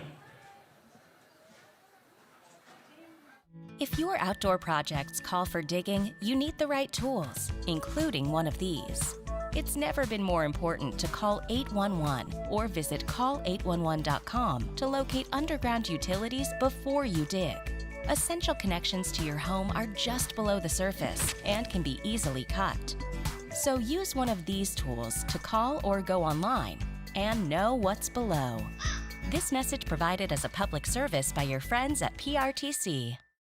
Fiber-powered internet from PRTC is fast, crazy fast. Experience crazy fast internet speeds from PRTC with reliable downloads up to 1 gig. Now you can surf, stream, game, chill with speed to spare. And with our new GigaSpire Blast, you'll enjoy the ultimate Wi-Fi experience everywhere in your home.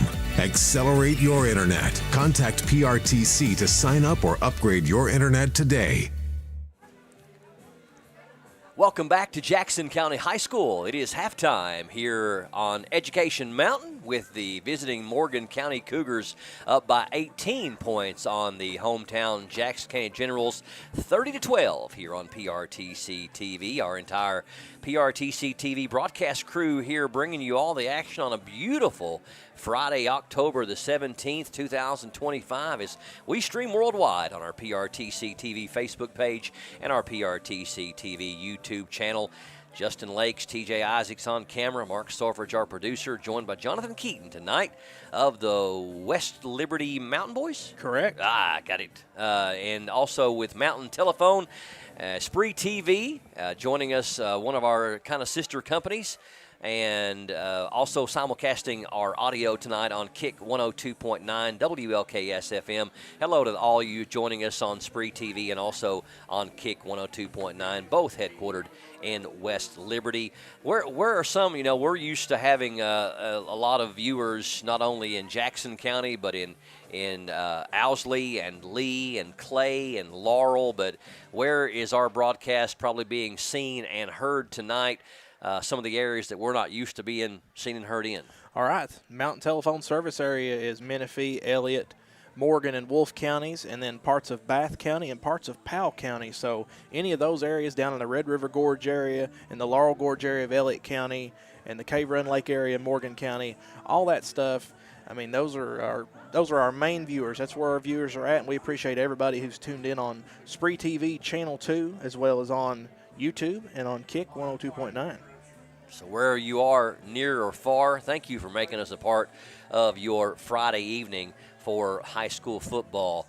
2A, District 6, and trying to get their first win are both teams as they're 0-1 in district play thus far.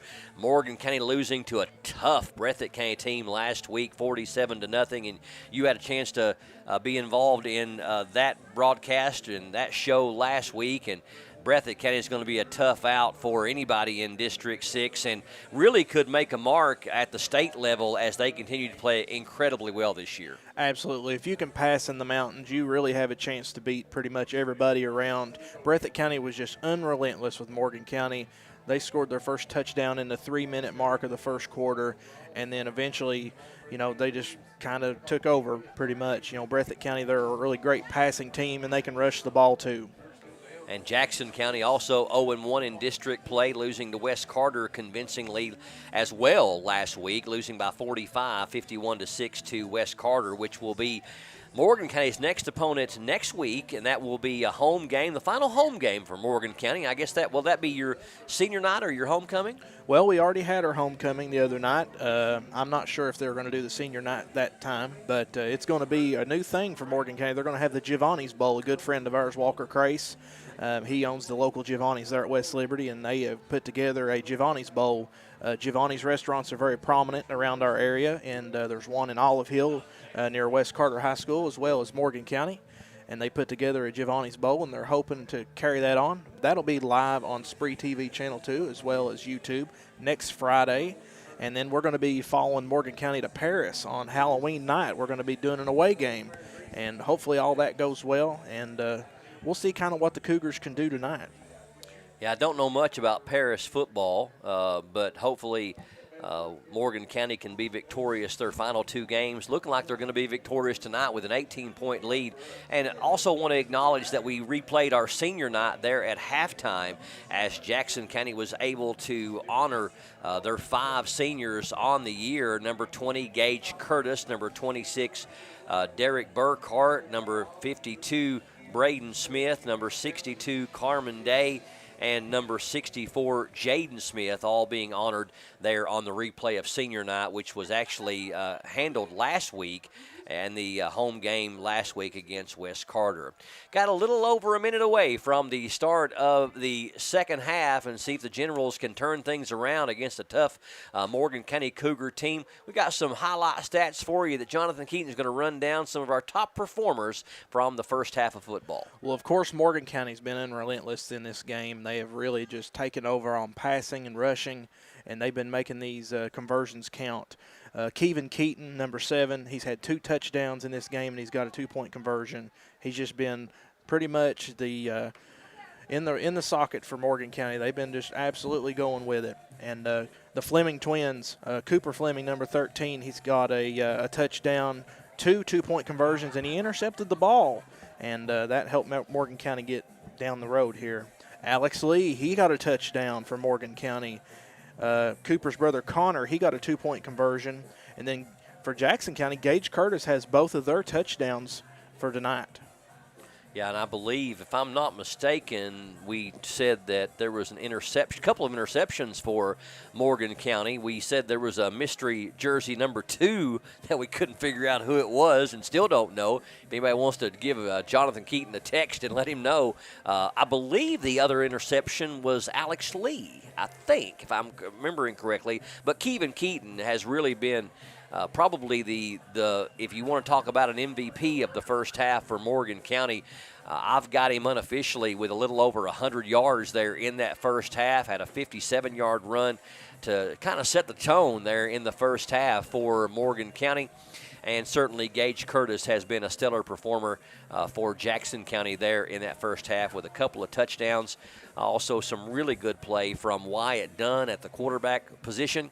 And also Jacob Jones. We've called his name a lot here in this first half for Jackson County. We talked about players to watch, and they certainly haven't disappointed us here in this first half of action. Not only the Fleming twins, Cooper and Connor, the seniors, but also Kevin Keaton. And on the defensive side, Alex Lee. We've also called number 24, Noah Swinney's number a lot. Lists him as a linebacker on the KHSAA side, but we've seen him really do more damage on the offensive side than we have on the defensive side for the Cougars. And then on the Jackson County side, we mentioned Dunn and Jones and Curtis, but also Davin Seals has been a prominent player for Jackson County, leading the team in rushing coming into the game and had a couple of good carries, as has Gavin Nolasco, number 3, the sophomore. Carmen Day with quite a few tackles on the defensive side for the Generals, as well as Jacob Jones for Jackson County. 30-12, your halftime score. We're under 2 minutes to go here before the start of the third quarter. Let's talk about it, Jonathan Keaton, for a moment as far as what do you believe Jackson County, again, you're coming to us from Morgan County country there in West Liberty, but also when you talk about Jackson County, what do you believe they've got to do here in this second half to get back in the football game? You know, they've already shown that they can run and pass the football, but Morgan County has come up with some big stops, even though Jackson County has converted on a couple of 3/4 down conversions and also third down conversions. Morgan County's got a couple of interceptions, and their defense has showed up at critical points there in that first half. Absolutely. I think Jackson County just needs to tighten up their defense and stop letting these runs from Morgan County kind of just happen. There's been a lot of those you can call just a freak-out run. You know, you make a pass and you make a run, and before you know it, it's gone. And some of these players are getting 50- and 60-yard passes and runs down the field. And I think if Jackson County can do that, that would really help them out a lot. They've been really good at converting those third and fourth down transitions, though. They've been doing that excellently all night. But it's just not been enough to keep up with the Morgan County team. Whoa there, partner. Saddle up for some chaos. Don't forget, it's the annual Donkey basketball game coming up soon, November the 7th. We're coming to you on this October the 17th, and you look on your calendar, and November the 7th is not too far away at all. As a matter of fact, it's going to be 3 weeks from tonight on Friday night, November the 7th, rather. Raises funds for the Jackson County High School FFA, and PRTC TV is bringing you every buck, bounce, and belly laugh live to your screen. Catch it all on PRTC TV's Facebook page and YouTube channel, because when basketball meets barnyard, things get hee-haw hilarious.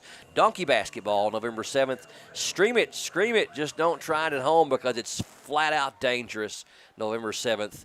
And we'll bring you all the action on PRTC TV. I've got Jonathan Keaton excited about it to the point that he's going to go back to Morgan County, and he is going to demand that they bring back donkey basketball. Absolutely. I think Mountain Telephone needs to do that. I think we just need to have a company outing and just do donkey basketball. And a pumpkin painting contest. Absolutely. I did get a text. Number 2 is Ty Bowman for Morgan County. Okay, Ty Bowman. Look at this. Jackson County is going to take the kickoff all the way to the house. That is Jacob Jones. Wow.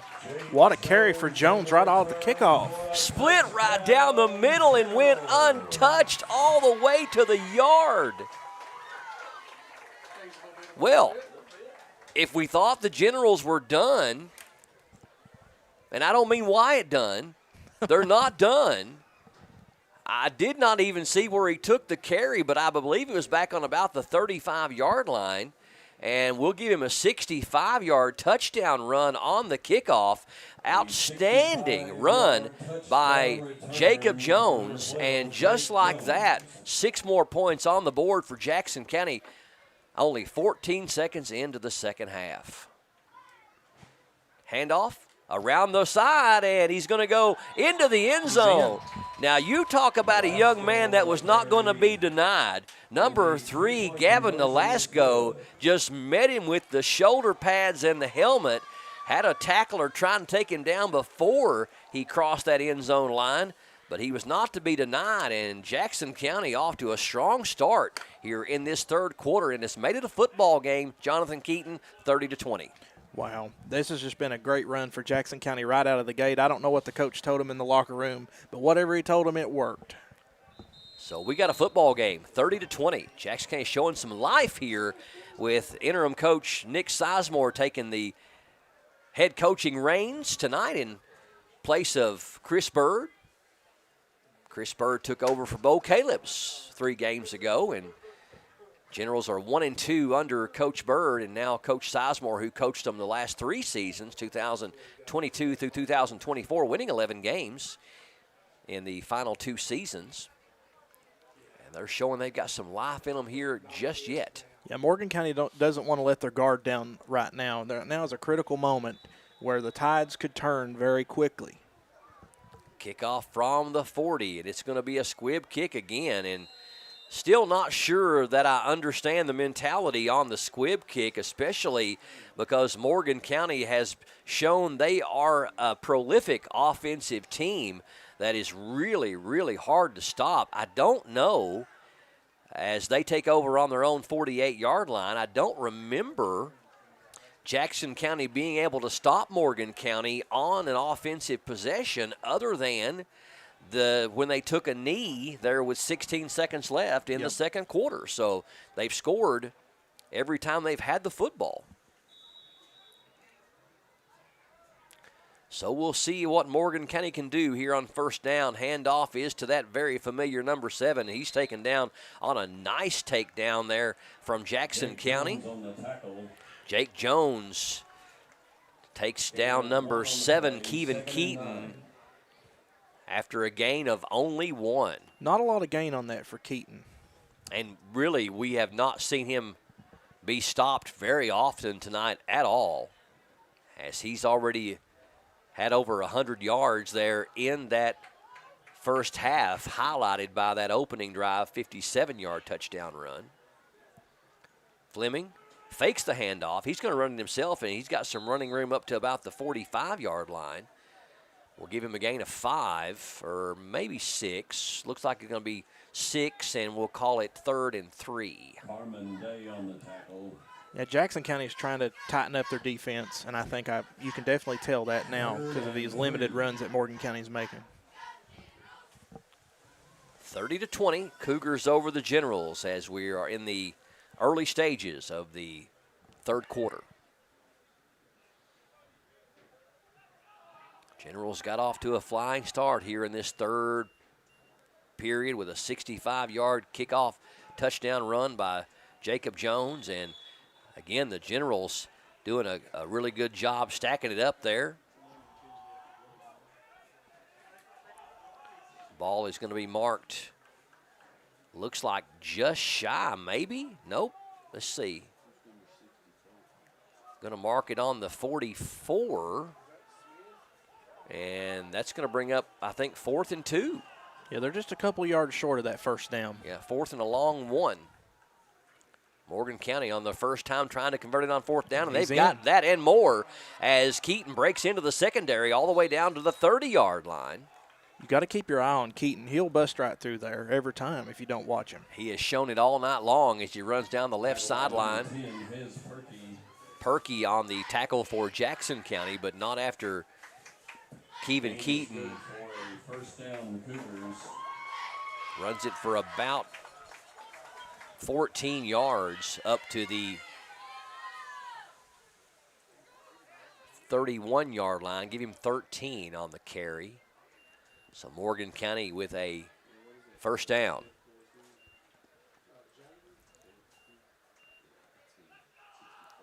So Jackson County going to have to find an answer for Kevin Keaton if they're going to stay in this football game. He gets it on first down, running ahead for about 5. Down to the Carmen Day on the tackle. 25-yard line. It'll be 2nd down and 5. 2nd and 5. Both teams trying to corral their first district win of the year. A 4-team 6th district with these two teams on the field now, along with West Carter and Breathitt County. Number 24 in motion. He'll take the pitch, trying to get outside and going to be brought down. Number 5 going to get him for a loss. Well, that's a lot of negative yardage for the Cougars. Deegan Schlink would not let him go. And that's going to make it 3rd down. They bring it back to the 31-yard line, so a loss of 5. It'll make it 3rd and 10. The Cougars don't need to let this momentum change. Jackson County's really tightened up their defense, so that's working for them, but the Cougars need to maintain what they've been doing. They've had some lucky breaks, but we'll see what happens on this 3rd down. Expect number 7, Keaton, to get the football, I believe, unless Slimming wants to pass, and he does. He's back to pass, rolling, now scrambles out of the pocket, and he's trying to get some running room. Flag on the play. And that is probably, from where the flag was thrown, maybe an offensive hold, which you see a lot of times with a quarterback. It is going to be a Morgan County penalty. We'll see if Jackson County tries to decline the penalty and just make it 4th down. If it was me and I were the Generals, I would not decline that penalty and make it 3rd and even longer. An illegal block against the Cougars. So it was an illegal block. Illegal block instead of a hold. And they're going to mark it. No, they're going to decline it. They did decline the penalty. So 4th down. And looks like they got to get about, what, to the, maybe the 23? Yeah, about the 23-yard line. 4th and 7. So it's 4th and 7 for the Cougars.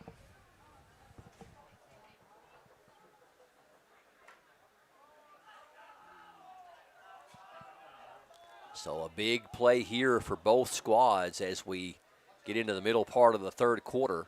Fleming under center on 4th down. Hands off and nothing doing. It doesn't look like they're not going to get it. So Jackson County forces the first turnover on Morgan County, and more importantly,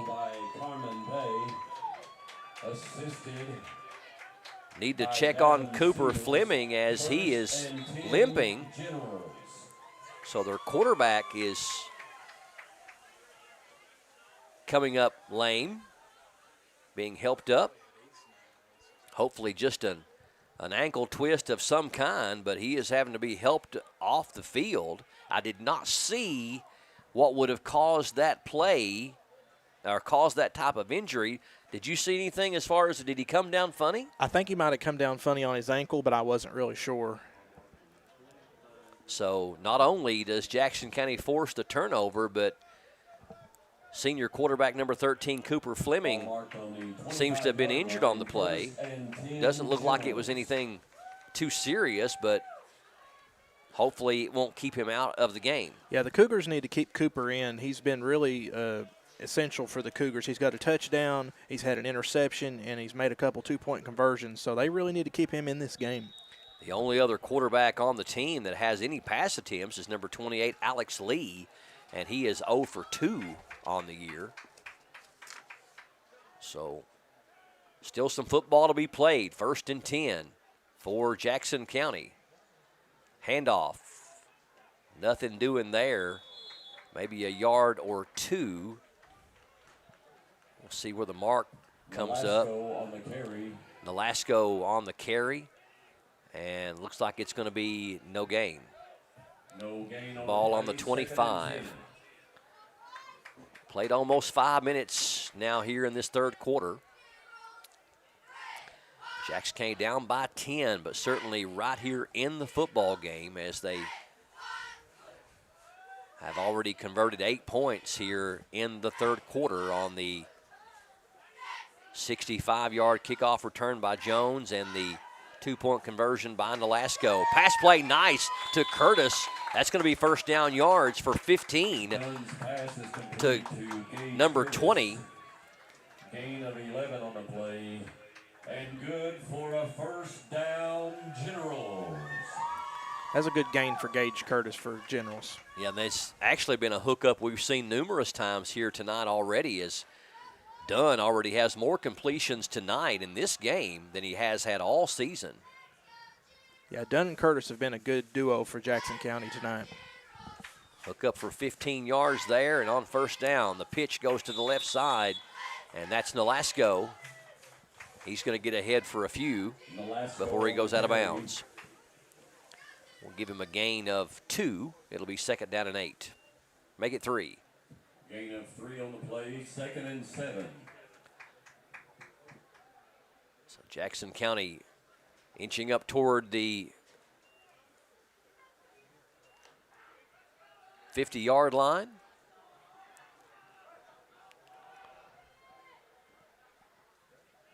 Single wideouts both directions, and we've got Curtis in motion in the backfield. He's going to take the carry, trying to find some running room and nothing doing there. Good defense by the Cougars to stop him. Yeah, the Cougars are really trying to tighten up their defense now. I think they made some adjustments for that. Gage Curtis on the carry. So that's going to bring up 3rd down and long. 3rd and 7. 3rd and 7. Got to get from the 43 up to midfield. Jackson County's had a great quarter so far. They had the early touchdown, and they're hoping to get another one here soon. Able to stop Morgan County for the first time. They're on 4th down. 3rd down and 7. Again, Curtis in motion into the backfield. Dunn takes it, and he's up past midfield for a first down. A gain of 8 for number 11, Wyatt Dunn. And Wyatt Dunn and Gage Curtis have been really key players for Jackson County tonight. They've been kind of like the dynamic duo, as you could call it. As they sneak into Cougar territory on the 49-yard line, and a fresh set of downs. Yeah, Jackson County really needed to do this. They've had a change of momentum from the first half. They really made it happen. The center is there ready to go before anybody left the huddle. A man on a mission. Seals goes in motion. Now Curtis into the backfield. Dunn back to pass. Quick shot and got his man. Not going to be quite enough for a first down as he hooks up with Jones. Dunn's pass is complete to Jake Jones. That was a good pass to Jones. That'll be a gain of 8. It'll bring up 2nd down and 2. 2nd and 2. Jones and Curtis have been familiar targets for Dunn. Just trying to keep up with in my mind right now as in calling play-by-play, but I believe that is about 10 completions already for Dunn in this game. Yeah, Jackson County's been excellent on passing tonight. Dunn, the pitch to Curtis, cuts back. Brought down, but a decent gainer and going to be good for a first down. So Jackson County with yet another first down and up to the 37-yard line. First down, General. Gain of 6 on the carry for Curtis. He's had a whale of a night, both running and receiving, and on defense. First and 10, Dunn. Going to keep it. Got a man chasing him. Turns it into some positive yards as he's brought down out of bounds. Dunn on the keeper. Approaching the 3-minute mark here in this third quarter. Gain of 5 on the play, 2nd and 5. That was a gain about 5, 2nd and 5 for the Generals. They've really not been afraid to move the ball. They've been really relentless as far as getting down the field. Jackson County's really turned a new leaf this half. Certainly the third quarter has belonged to the Generals thus far.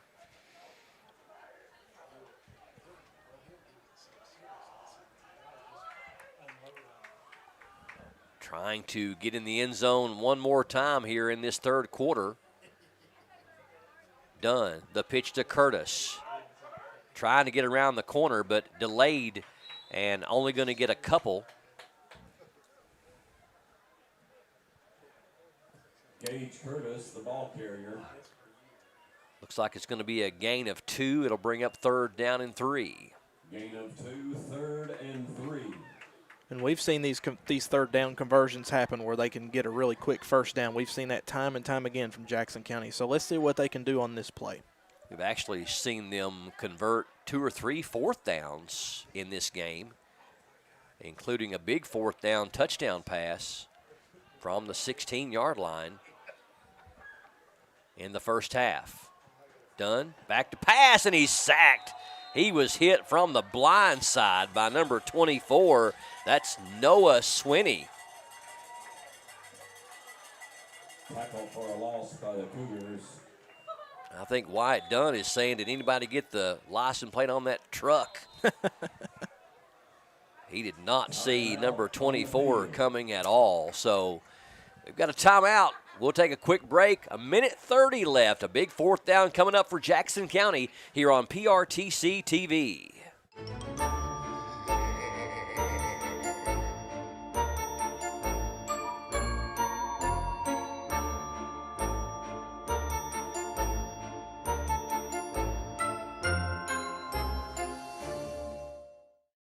There's so many great things about life in gig country, and PRTC is proud to be one more. A local internet provider with all the speed and reliability your family needs, backed by hometown service and support. Whether you need to just check email or power multiple Wi-Fi devices all over your home, we've got the right package for you. Stop by one of our friendly offices, give us a call, or visit us online to learn more. PRTC, your local internet connection. A big 4th down and 7 coming up for Jackson County as they are trying to climb back into this one. Entertaining the Morgan County Cougars are the Jackson County Generals here on PRTC TV. Yeah, we just had a big left. Yeah, and we just had a big sack from Noah Swinney for the for the Cougars, and that kind of stopped the play right there. So we'll see what they can convert on this 4th down. Yeah, number 24 rattled his cage right there from the blind side. So 4th and 7. Jackson County's already converted a couple, 3 times on 4th down. Back to pass, and he's got his man. What a catch down there. Ball was thrown high, but Jake Jones went up and got it for a huge 4th down conversion for the Generals. Time and time again, Jackson County has proved that they can make conversions on these 4th downs every time.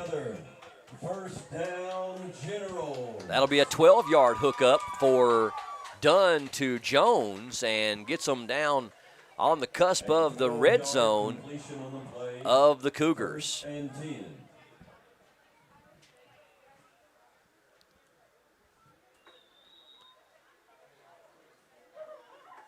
Clock continuing to run, getting close to a minute left here in this third quarter. And certainly a third quarter that has belonged to the home team thus far. Knocking on the door. Dunn. And again, flushed out of the pocket and going to be brought down from behind. Is that number 24 again? I think it is indeed. Yeah, Noah Sweeney's just all over it. And, Jackson County's really turned the leaf, but I think Noah Sweeney's starting to heat up a little bit and maybe trying to defend this game a little bit better. Wyatt Dunn is going to see number 24 in his sleep tonight coming up from behind him. Great job by the linebacker. Coming off that weak side, and especially where Dunn has been looking left and actually running left, number 24 just blasting out that side. Here's the pass play. It is caught by Jones. He's into the secondary. He's got a first down past the 10-yard line, or right at the 10. And that's going to be about another 12-yard hookup and a first down and goal. Or maybe, no, they're going to mark him 1 yard shy. It'll be third down and 1. It's actually a 13-yard pass play from Dunn to Jones, as they lost 4 yards on the takedown of Dunn in the backfield. I think they're calling a timeout. 9.9 seconds before the end of the quarter, and they're going to take a timeout. We'll keep it right here. Now, folks, it's not just another showdown on the field tonight. There's another fierce competition happening back at PRTC. 3 of our employees have gone head-to-head, or should we say stem to stem to stem, in the PRTC Employee Pumpkin Painting Contest. Now, you're going to decide which pumpkin reigns supreme by heading over to the PRTC Facebook page and voting for your favorite. Don't wait. Voting closes October 30th, in less than 2 weeks, and one lucky pumpkin will walk away with the title of Gourd of Glory, and I think a gift card too. Cast your vote. Help us crown the pumpkin champion of PRTC. There's enough time, Jonathan Keaton, for you to go back to Mountain Telephone on Monday and get these people in gear and have the Mountain Telephone pumpkin painting contest. I will definitely try to rally the troops. You may not have enough time this year, but I think it can be done. Hey, we can get those pumpkins. They'll be half off soon. That's exactly right. And we can decorate them for Christmas. There you go. Or even Thanksgiving. Have a Christmas pumpkin painting contest. Why not? And if you carve them for Thanksgiving, you can use the innards to make some pumpkin pie. Who doesn't like pumpkin pie for Thanksgiving? Absolutely, I love it. All right, here we go. It is going to be, are they saying first down? There was no timeout. They took the quarter. Okay, they just went ahead and took the quarter. Okay. So I guess that was 3rd and short there. Now that should be a first down. Davin Seals on the carry. Give him a gain of 2. Gain of 2 on the play. And that should be a first down. So it'll be first down and goal from the 9. So didn't see the clock roll down the last 9.9 seconds, so I just assumed they took a timeout, but they just went ahead and Ball is on the 9-yard called it a quarter. First and goal, Jackson County. So now do we have a timeout? I think we have a timeout now. So while we've got a timeout, we're going to show these pumpkins, I think, on the screen here. Okay, there they are. There they are. Okay, we've got a female pumpkin, it appears, on the left. And then on the right, we have like a witchy pumpkin. And the pumpkin in the middle. That's Wilson from the movie Castaway. I haven't watched that movie. You haven't watched that movie? I have not watched that movie. That's Wilson from Castaway. So there's your ones that you need to vote on. I think the next fun thing you all need to do at PRTC is have a movie night. A movie night? And you invite me and we'll come watch Castaway. Well, obviously we need to because I haven't watched it. and now I'm looking at that and I see Wilson. Is that Tom Hanks? Yes. Okay. All right. See, there was even a visual aid, and I missed it. So what's up with the emojis? We got a heart emoji on the right. That's how you vote on Facebook. You know, you've got the different reactions on Facebook. I just thought these were like actual reactions. Okay, so go to Facebook, vote for Pumpkins. First and goal from the 9. Dunn, hands off up the middle to Seals. Not much doing there. We'll Seals on the carry. see where they mark it at. We're going to give him a gain of, let's say, a yard. It'll be second down and goal from the 8. Yeah, very short game for Jackson County on that play. Second and goal from the 8-yard line. So we are over a minute into the fourth quarter. Jackson County really needing a score here as they have gotten inside the red zone of the Cougars and looking for their 4th touchdown of the game. Dunn under center. Jones in motion. Dunn rolling out, trying to find some running room. Gets around the left side, and he's going to go into the end zone for a touchdown. I really thought that the Morgan County defenders was going to catch him, but he just kept increasing his speed, getting around that left side, and takes it into the end zone to cut it to a 4-point game. And this is the closest Jackson County has been since the opening couple of minutes when Morgan County went up 8-0. And now they have a chance to cut it to 2 with a 2-point conversion. Yeah, that was a risky move for Jones, but it paid off. So we'll see what they can do with the 2-point conversion. Handoff up the middle, and did he go in? It's close. No, they're marking it off. They're waving it off. Yeah, he was really close. I thought he might have got in, but I think he stopped right on the goal line or just short. So still a 4-point lead for Morgan County, 30-26 with 10:26 left in the fourth quarter. We've got ourselves a dandy football game. Stay tuned. More up next on PRTC TV. It's fall, y'all, and are you ready to fall into some incredible savings with the region's best network, Appalachian Wireless? Come shop the latest devices at prices you'll love and see how our team can better serve you with plans and promotions that are made just for you. Whether you're upgrading, switching, or just looking for the best service, Appalachian Wireless has you covered. So what are you waiting for? Visit us on the web or stop by one of our many retail locations and take advantage of these amazing fall deals. Because we are you, we are Appalachian Wireless. Video gaming is a great way for families to have fun together. And PRTC's reliable internet and Wi-Fi is a game changer. Super fast download and upload speeds up to 1 gig. And GigaSpire whole home Wi-Fi power today's most exciting games on consoles, handhelds, even VR headsets with no lag or buffering. Contact PRTC and level up to game-changing internet and whole home Wi-Fi today. Kickoff by Jackson County to Morgan County. A nice little run back there by number 28, Alex Lee, for the Cougars. And Morgan County will once again take over with good field position at the 47-yard line of the Cougars. Yeah, the Cougars have really had it easy on field position with these little kicks that Jackson County's been doing. So, you know, that's kind of helped them out. And Alex Lee, too, he's been a utilitarian player. He's had a touchdown and an interception, and now let's see what else he could do. And had some good tackles as well. Absolutely. This is the 3rd or 4th time, maybe the 5th time that Morgan County's taken over at least on their own 40, and you don't want to give that young man some running room because he's going to make you pay. First down yardage there on first down from number 7, Kevin Keaton, and we'll give him a gain of,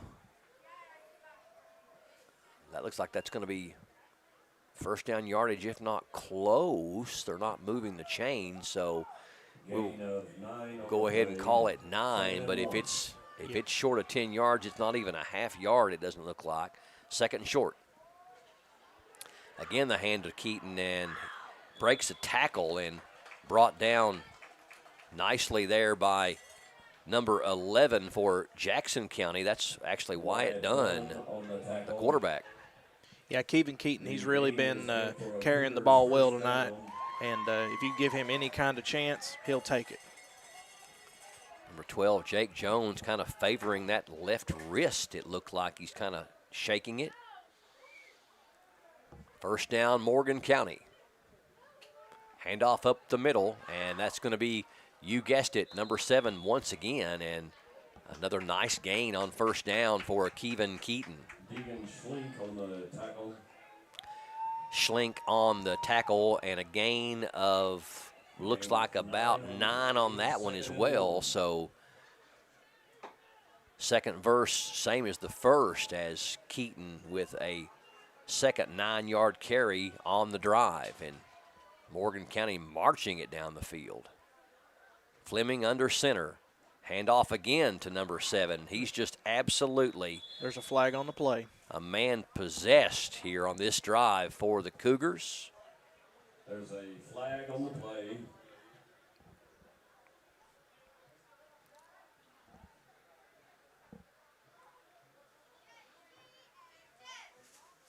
The officials talking it over, still waiting on the official call.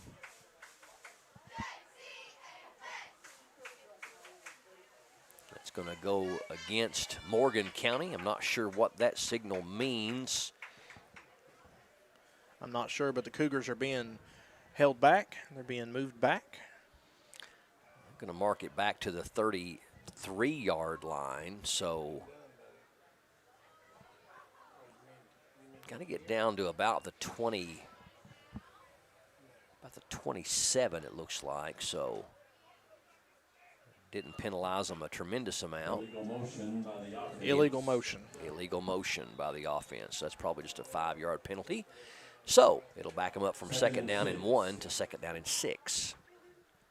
Fleming again hands off to number 7. He's into the secondary for another first down. Kevin Keaton. That's no problem for Keaton. Approaching 150 yards on the night. He has really been the offensive star, and that'll be a first down Cougars. First down Cougars. Ball on the 22-yard line. And Jackson County still having a hard time. Only stopped the Cougars, truthfully, one time on offense on the night. This time, though, they saw it coming. Well, it was a nice little fake by Fleming to number 7. This time, Cooper Fleming on the quarterback keeper, and he is going to get it down to the 19-yard line. We'll give him a gain of 3. It'll bring up second down and 7. Gage Curtis on the tackle. Curtis on the stop for the Generals. Second and 7. 30-26. Jackson County has answered with 14 points here in this second half. Fleming back to pass, and he's got his man. Touchdown for the Cougars. Number 28, that is Alex Lee on the touchdown. His second of the night, I believe. Yes, second of the night for Alex Lee. He's been a really good player. He's been a really utilitarian player in this game, and he just got another touchdown for the Cougars. So a big score for Morgan County, as that is going to put them up by 10, 36-26, make it a 2-score game with 8:04 left here in the fourth quarter. All the momentum had been Jackson County's since halftime up till then. Yep, this widens the gap for Jackson County. And cannot stop number 7, Kevin Keaton, as he plows it in for the 2-point conversion. And that makes it a 12-point game. Morgan County back on top, 38-26. We'll keep it right here for this particular break. I want to say hello once again to those joining us on Jonathan Keaton's home streaming service there with Mountain Telephone, Spree TV. You guys got your own app? Absolutely. And that's no pun intended, absolutely. Absolutely, absolutely. Anyway, yeah, we've got that app, and everybody's on it now. We switched over from cable to the streaming service, and we've got a lot of good feedback on it. And anybody watching on YouTube that would like to do that, they can call 606-743-3121 Monday through Friday and sign up for it if you'd like to get it. It's one of the best streaming apps in our area, and it's got local content just like this. It sounds like a perfect commercial. You just rattled it off, phone number and all. Absolutely. You're a company man, aren't you? Absolutely. I've got our plant manager watching right now, and he usually does our football commentary, Mr. Stephen Gold. I'll give him a shout-out. He texted me and said I was doing a good job, and I said the devil will get you for lying. Absolutely. Making Stephen proud, though. Spree TV.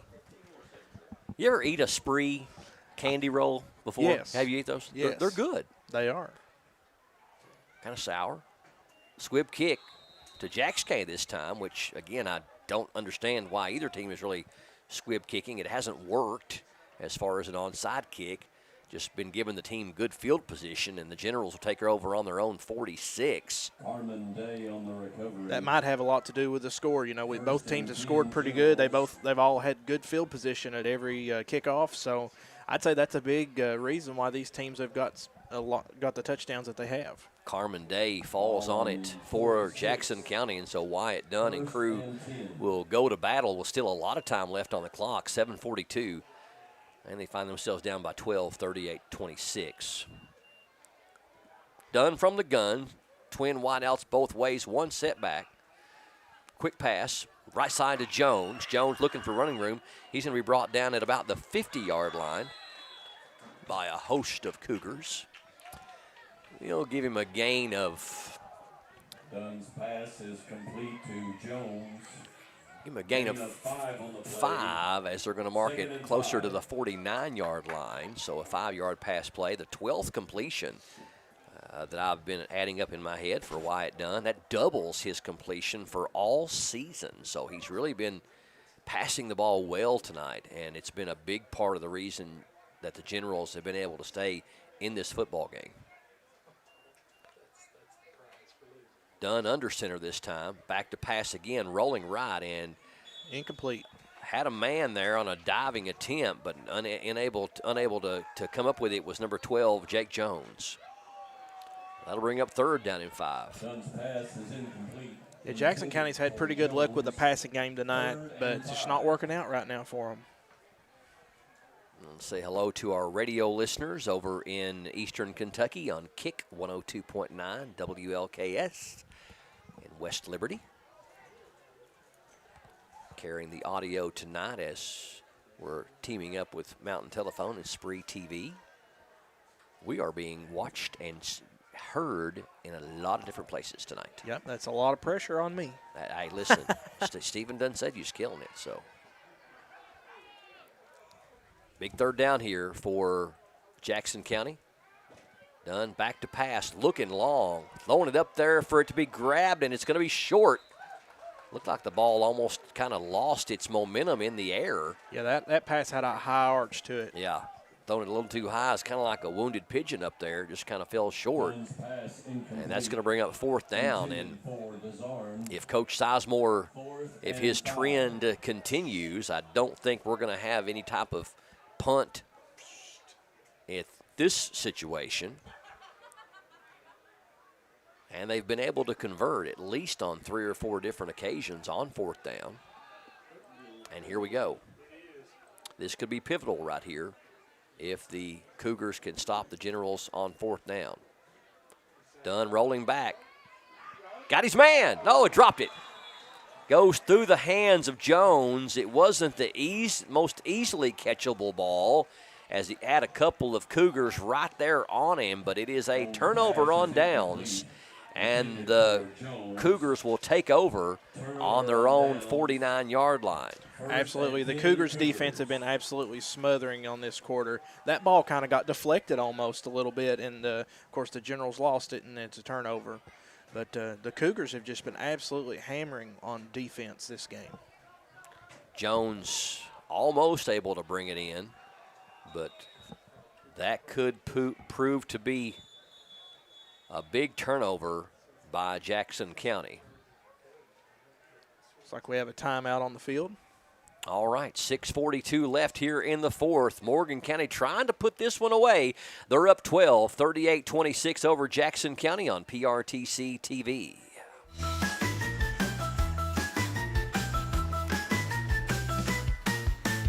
Witches on Zoom, goblins on the game. With PRTC kick speed, life's never the same. Monsters streaming fast, no need to wait. Our broadband's so quick, it's spooky great. When the is dark and the Wi-Fi strong. Kick speed internet all night long. Lightning fast, quite a fright. PRTC makes it streaming bright. Not enough power? Not okay. Weak Wi-Fi? Also not okay. These days, your home's got Wi-Fi connected gadgets and devices here, there, everywhere, and they all use more and more Wi-Fi until, luckily, an easy upgrade to PRTC fast, reliable internet with GigaSpire whole home Wi-Fi makes it all okay. Call or visit PRTC online for a great upgrade offer today. Well, they got back to action quicker than we thought they were going to, and just like that, Kevin Keaton on the first down run from his own 49-yard line down to the 35, a gain of 16 on first down, and that'll be, of course, good enough for another first down, and Morgan County continuing to just run behind number 7, Kevin Keaton. That's been the story all night with Kevin Keaton. Handing off to him again, and just some good, hard running. The Generals still on cannot his feet. take him down. He is a man on a mission. Taken down by a host of Generals. All the way down from the 35-yard line. And we'll see where they spot it, but that was a big gainer.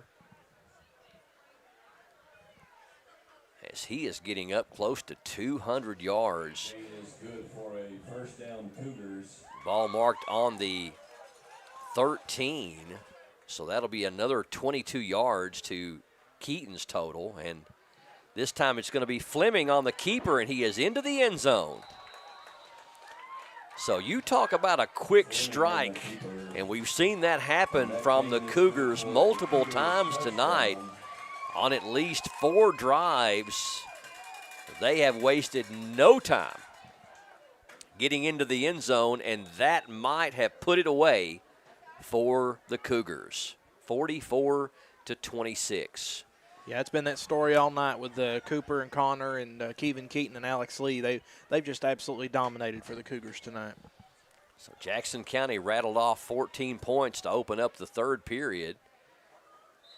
And hand off to number 7, Kevin Keaton. It's good. He's into the end zone for the 2-point conversion, and just like that is a 20-point lead for Morgan County with 6:07 left. So Jackson County responded with 14.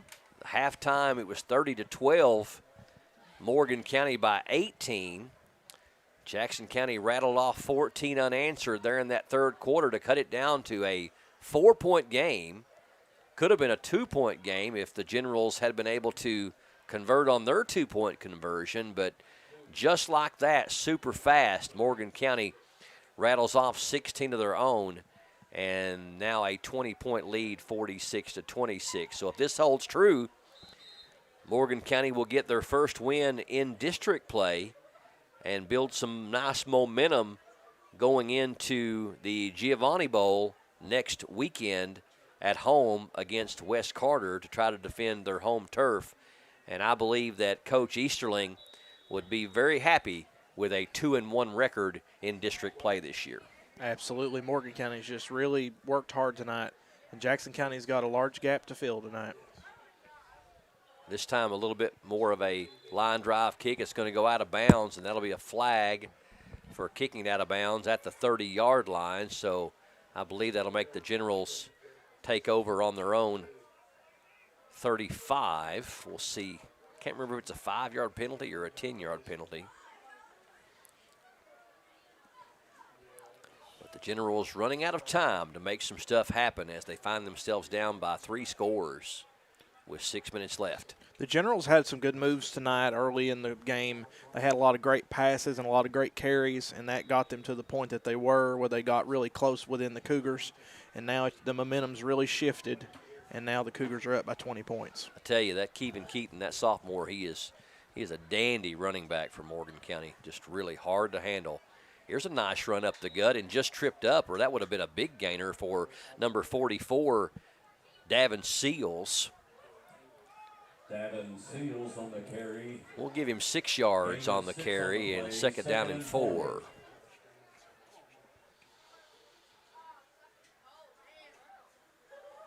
Number 8 for Jackson County, Kendrick DeZarn, running in from the sideline. Jackson County 1-5 on the year. The KHSAA shows them as 1-6, but there was actually a game that was called due to lightning at the end of the first quarter against Jellicoe, Tennessee, when we were down 14-8. It was going to be a very competitive football game, though. And I don't think they call a game officially a game if you just play one quarter, unless the coaches agree to it, which they may have. Second down, and ball carried up the middle again by Seals. He's going to be about a yard shy of the first down. It'll bring up third down and call it third down and 2. Gain of 3 on the play.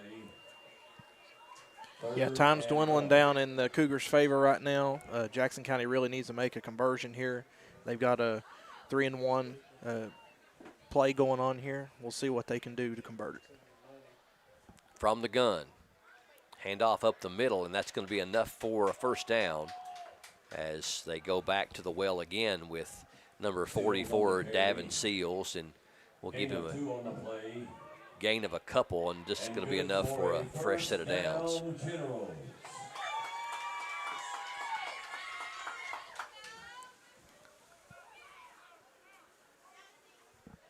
Yeah, Jackson County's really converted on these third and fourth down plays throughout the game. We're starting to see less and less of that. Wish we could see a little bit more of that, but the Cougars' defense has just been so relentless. Twin wideouts both directions, and again, they're calling the number of number 44, Davin Seals, for a short gain. Will maybe a gain of 1 on the play. Seals on the carry, gain of 1. Second and 9. So Jackson County content to run it straight up the middle with Seals, even though they're going to have probably some aerial attack to get the ball down the field quickly if they want to try to get closer on this 20-point lead. Yeah, they're going to have to try to pass the ball somehow to try to break this Cougar defense. Dunn. Back to pass, got his man, that's DeZarn. DeZarn taken down at midfield at the 50. And that'll be a gain of about 3, and call it third and 6. Third and 6. So Jackson County running out of time. Morgan County's going to hang on for their third victory of the year and improve to 3-5. This is the 10th time these two teams have met, dating back to 2011. Morgan County has won 7 of the 9 matchups. Jackson County did win the last one last year, 34-14. Dunn trying to get around the sideline, and does. And we'll see where they mark him out at. It's going to be right at the first down marker. Certainly looks like they are going to give him they're giving the first down. So that'll be a gain of 6 and just enough for the first down for Jackson County. First down, General.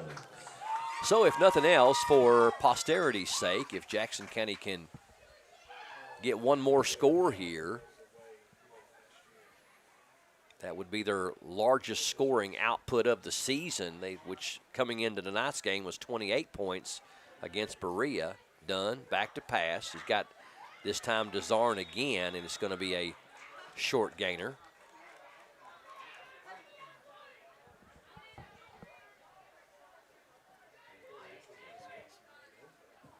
Dunn's pass complete to DeZarn. And looks like a gain of about 2. We'll call it second and 8. Gain of 2 on the play, second and 8. As we approach what they would call the 2-minute warning in football, the final 2 minutes of the game. Screen pass again to DeZarn. Flag down.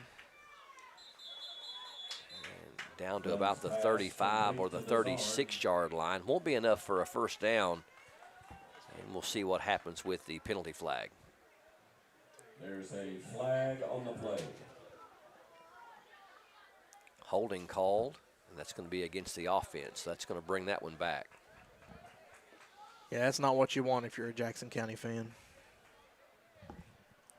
Morgan County has rolled up more points tonight than they have all season long. Their previous high was 34 against Lewis County, and they've rattled off 46 here tonight.